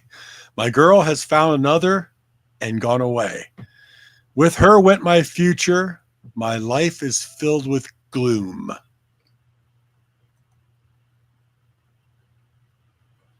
So day after day, I stay locked up in my room. I'm totally screwed here. It should be easy as pie, but you definitely said Gordy, so Yeah. I'm just blanking like I did on the stylistics, so I don't know. I'm sure Tim does at this point. Out. All right, Tim might know, but Tim says he might have it again. I'm sure he does. I should have. We're going down to the final clue, which is not going to give you too much. I think I've given you enough already, but the final clue for 1 point is Cashbox said, the hard percussion and the coasting strings give this track a solidity and a gentleness to the soul vocal. I don't know. I'll also say that it did peak at number 4 on Billboard and number 1 on the R&B chart. That's all it peaked, number 4, but yet it was 22. Yeah, so it stuck around for a while to hang out. I don't know. All right, Tim, I hope you knew, but David had a big 0 there, so it really got to bring the final thing down to the last question. But this track, number 22, was by The Temptations. Well, I figured, but I can't think of the wish song. It Would Rain. All right. There you go. I would not have known that was about a girl either. Yeah, it's all about I lost. just forgot. I just blanked. That's it. I mean, obviously, I know the song well. I knew it was a big hit. But yeah, I just old man brain fart. So right now, David, you are at 12 points with one. If Tim had it, then he would also be at 12. Nope. Tim said no, he did not get it. So it still Right. stands at God, 12. I can't believe neither of us got that. I didn't think it was that big a hit. I knew it was a big hit, but Yep.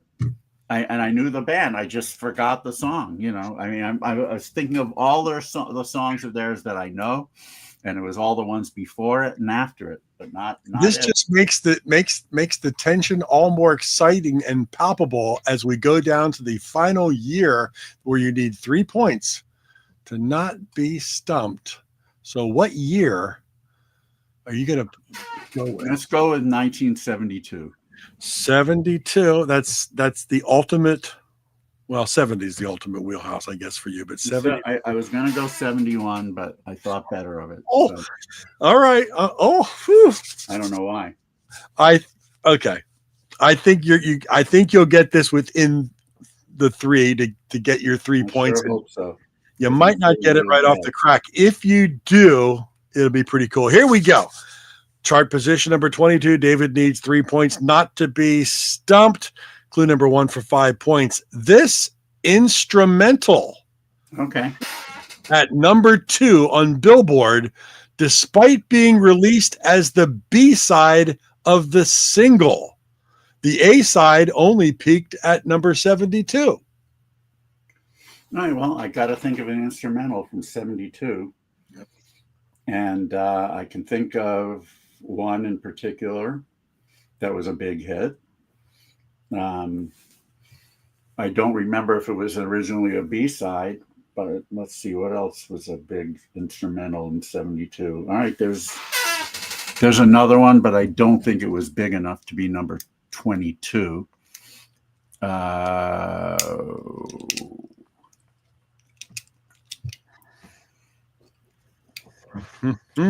trying to think if there are any more instrumentals. Well, I'm sure there are a few. There were definitely a lot of them. I can think of some from 73, but I know that wouldn't be right. One of them, the one I'm thinking of, was a hit in the spring. The other one I'm thinking of, which I don't think is right, was a hit in the early part of the year, the winter. But I don't think it would have been big enough. In fact, I think the one that I don't think would be big enough might have finished at number 99 or 100 for the year on WABC. The other one was definitely bigger, but it could be wrong. But I can't think of any others at the moment, so I'm going to go with "Out of Space" by Billy Preston. No, Yes. that was 5 right. points. 5 points. Thank God, I see. Billy Preston. Oh my gosh, that finishes you up with 17 points for this evening's, this afternoon, whatever you want to call it. Stump the Bash. David is not stumped on the holiday version, which is Wow, I should have done better though. But look, I wish it would rain. I mean, I just yeah. Even I don't feel too terrible about and actually no, the Temptations. Well, let me think. No, they're not my favorite group on Motown. I would either say the Supremes or the Four Tops. oh, okay, yeah, Four Tops. Yeah, I like the Temptations a lot. Stevie Wonder probably would beat the Temptations. No, I mean, well, we don't know what you would have gotten, Tim, on the last one. So you didn't. All right, well, let's give some more clues and see what Tim would have gotten. Tim, so after that, you would have gotten it right. Well, here's a second clue, 4 points. Released December 20th of 1971 on A&M.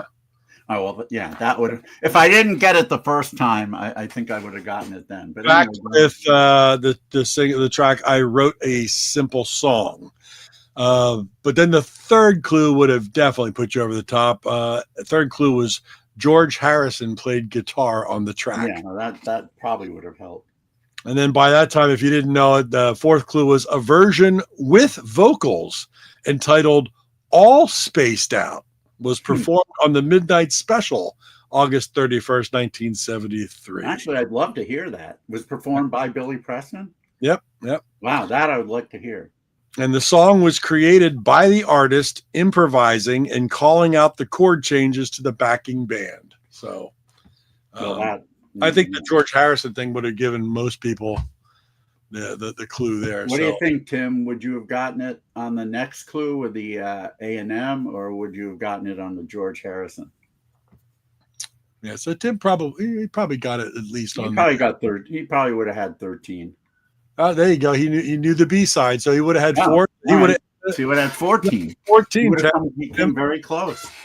Very good showing to try to compete with the Svengali. I'm really surprised that Tim didn't get any points either on I Wish It Would Rain. Yeah. I could have turned the tide completely, but both. Yeah, I mean, I'm not incredibly disappointed in myself for not getting that, because it's a song I like, but I don't particularly love. I don't remember the lyrics. I wouldn't have even been able to tell you that it was about a woman leaving a man. I didn't necessarily take it literally about I didn't think it was about a drought or anything, but so you wish it would rain.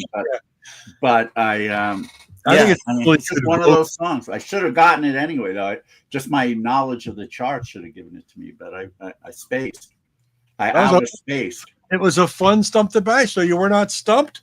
We had a great night today. A lot of good tracks you played, and we got a Stump the Bash in, and thank you for that. But again, I ask that you save the last few that we did, so that if you're too busy to do a Stump the Bash, we can always pick the years that I didn't choose. I got them in there. Yep. Like, I know number 66 was one that we did recently, and I didn't. I have 6 other years to choose from, and there were a few others. Yeah. Where we have other years to choose from. So I hold in my hand what we did, a chart position.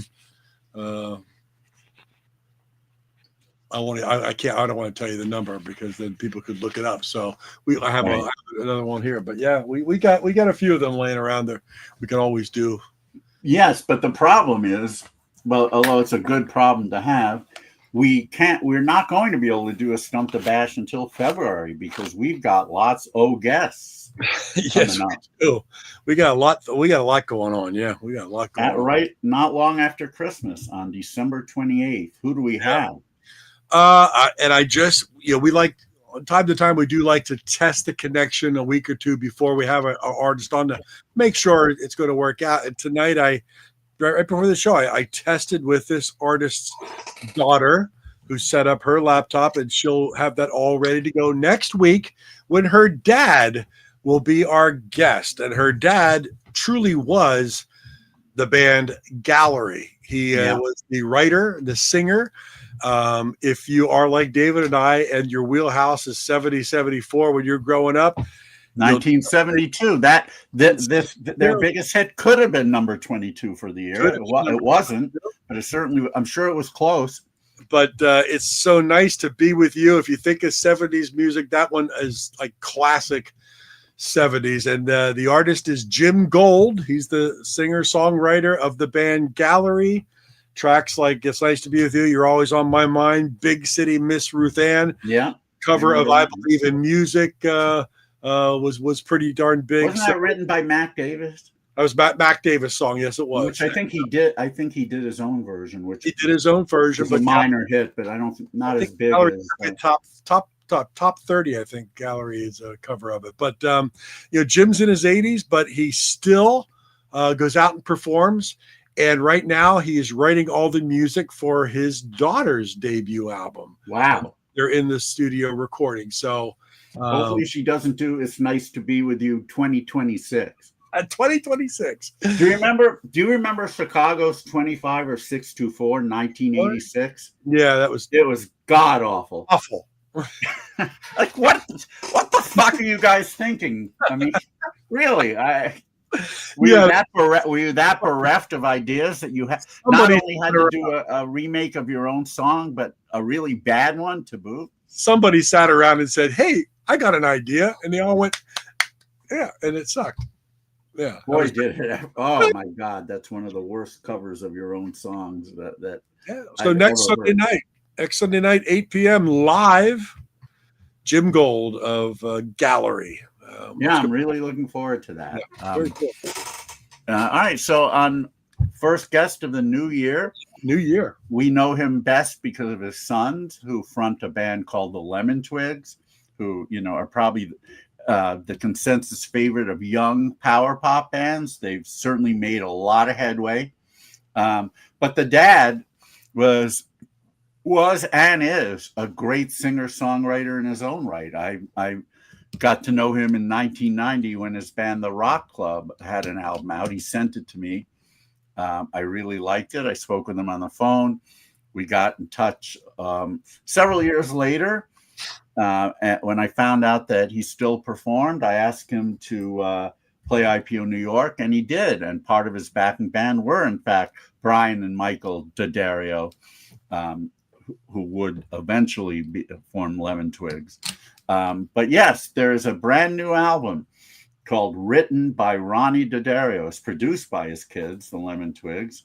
And it's songs that all the songs feature the Lemon Twigs, mostly on vocals, some on just instruments. But we've also got people like Todd Rundgren on here, Matt Jardine, son of Al of the Beach Boys, and the aforementioned Sean Ono Lennon, among others. And this is really, really cool. Ronnie also has several albums of 70s songs that he had recorded and finally released. I think it's on the Captured Tracks label. I could be wrong about that.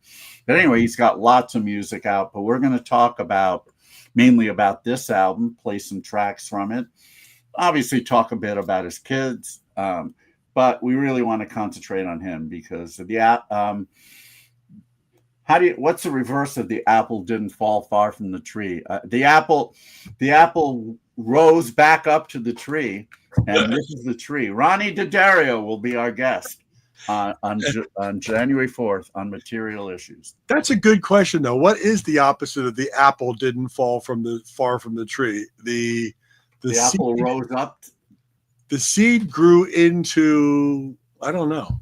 Well, that's also going forward. So this has to be something going backwards. So the apple rose straight up to the tree because it was right there. The apple was eaten by a horse and then shit out. I don't know. And the horse said, "I wish it would rain," because it was parched. I wish it would rain. Yeah. Oh my God. That's great. No, Ronnie's going to be a great guest. That'll be a lot of fun. Yes, he will. On January 11th, we're going to have a guest from whose indie rock band has had several albums out and has a brand new one, a double CD called Proverbs. The band is called the Shut Ups, and our guest will be the main man, Don Condescending. And again, I'm sure Mr. and Mrs. Never mind.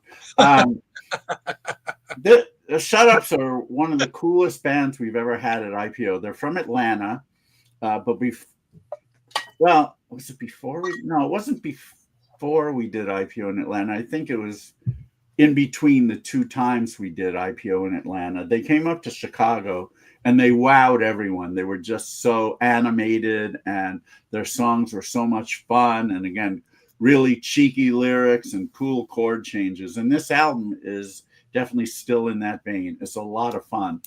It's called Proverbs, and the main man, Don Condescending, will be our guest on the 11th. And then on the 18th, who do we got? Yeah, the 18th, we've got a pair of brothers talking about brothers, following up from Ronnie D'Addario, his sons, the brothers, but brothers that have had quite a successful career.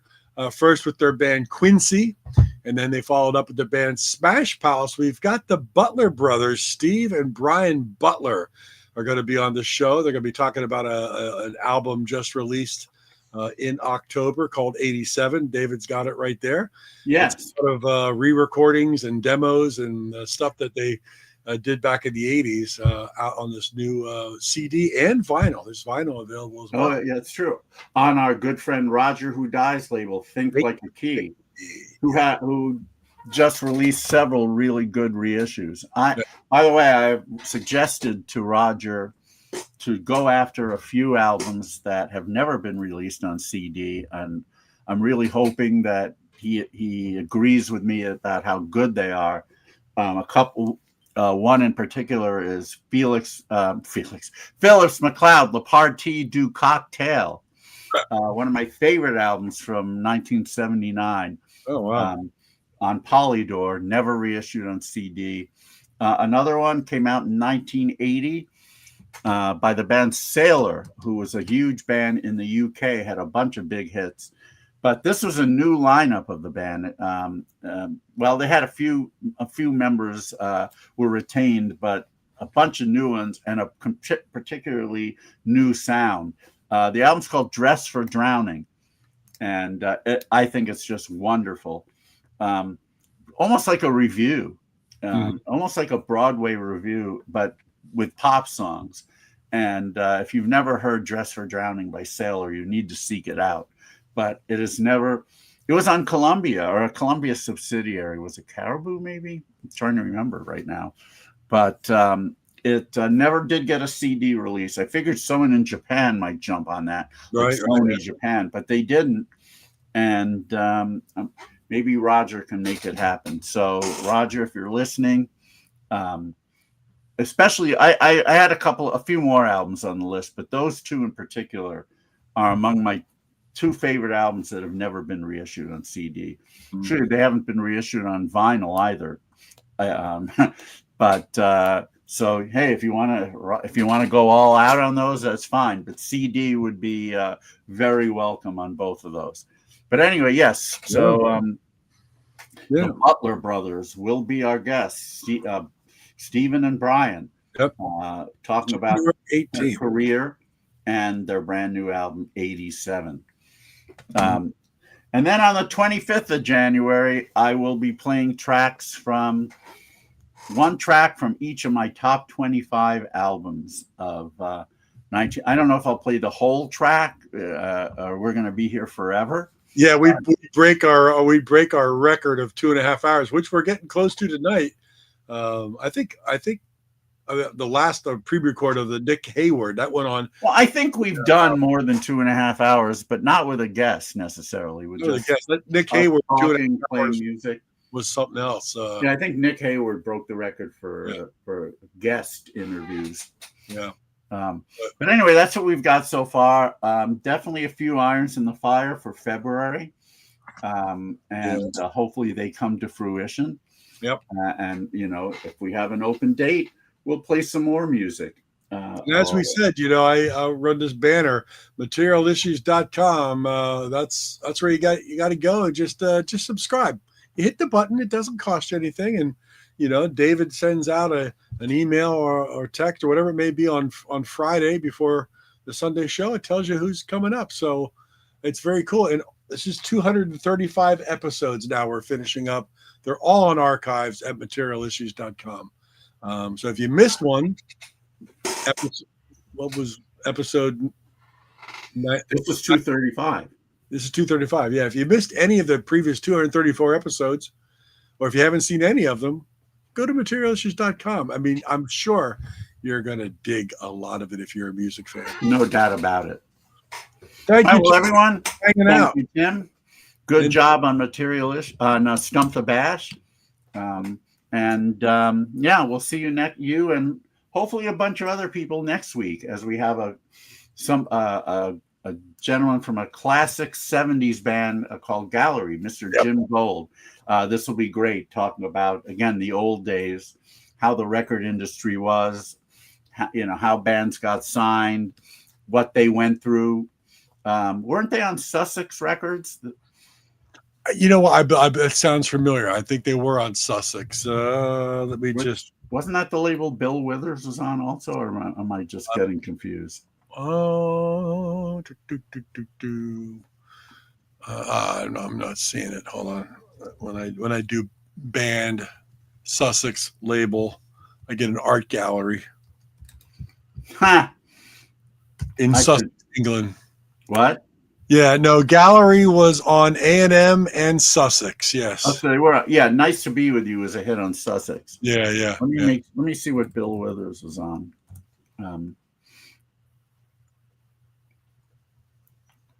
Yeah, Sussex. Let's see what he was on. Yeah, he was on Sussex also. Sussex as well. Yeah, yeah. Yep. Yeah, So interesting. yeah, It's gonna like, be great. I think I told you that I had booked Bill Withers' daughter, Kerry, for IPO. Mm-hmm. When I booked her, I had no idea. I didn't really connect the dots. I just liked her music. And then like 30 minutes later, it's like, wait a minute, her name's Withers. Could it be? And so I contacted, I said, is your dad Bill? And she said, yes. And at that point, he was still living. Mm. And I said, man, he is somebody I've wanted to meet forever. Do you think and I knew he still lived in LA. I said, do you think he might come to your show? She said, yeah, that's the plan. Sadly, he didn't show up. And I never did get to meet him. And then he passed away. But man, I certainly love his songs at around the same time as Nice to Be With You. 71, 72 were his big years before, he then went kind of disco-y and had big hits that way too, which were really good. I mean, the guy, I just loved his voice and his very easygoing style. And he was sort of folk soul before he went disco. Definitely a unique style of his. Anyway, everyone, we got a lot going on. So very happy birthday again to our friend John Borak. And happy birthday to you tomorrow. And for those of you who celebrate, Merry Christmas. If you celebrate Hanukkah, this is our last night. This is it. In fact, Rena and I are going to light the last candle. And whatever else you celebrate, have happy holidays and stay safe. And we will see you next week with Jim Gold of Gallery. Good night. Love to Rena. Love to Cesanati.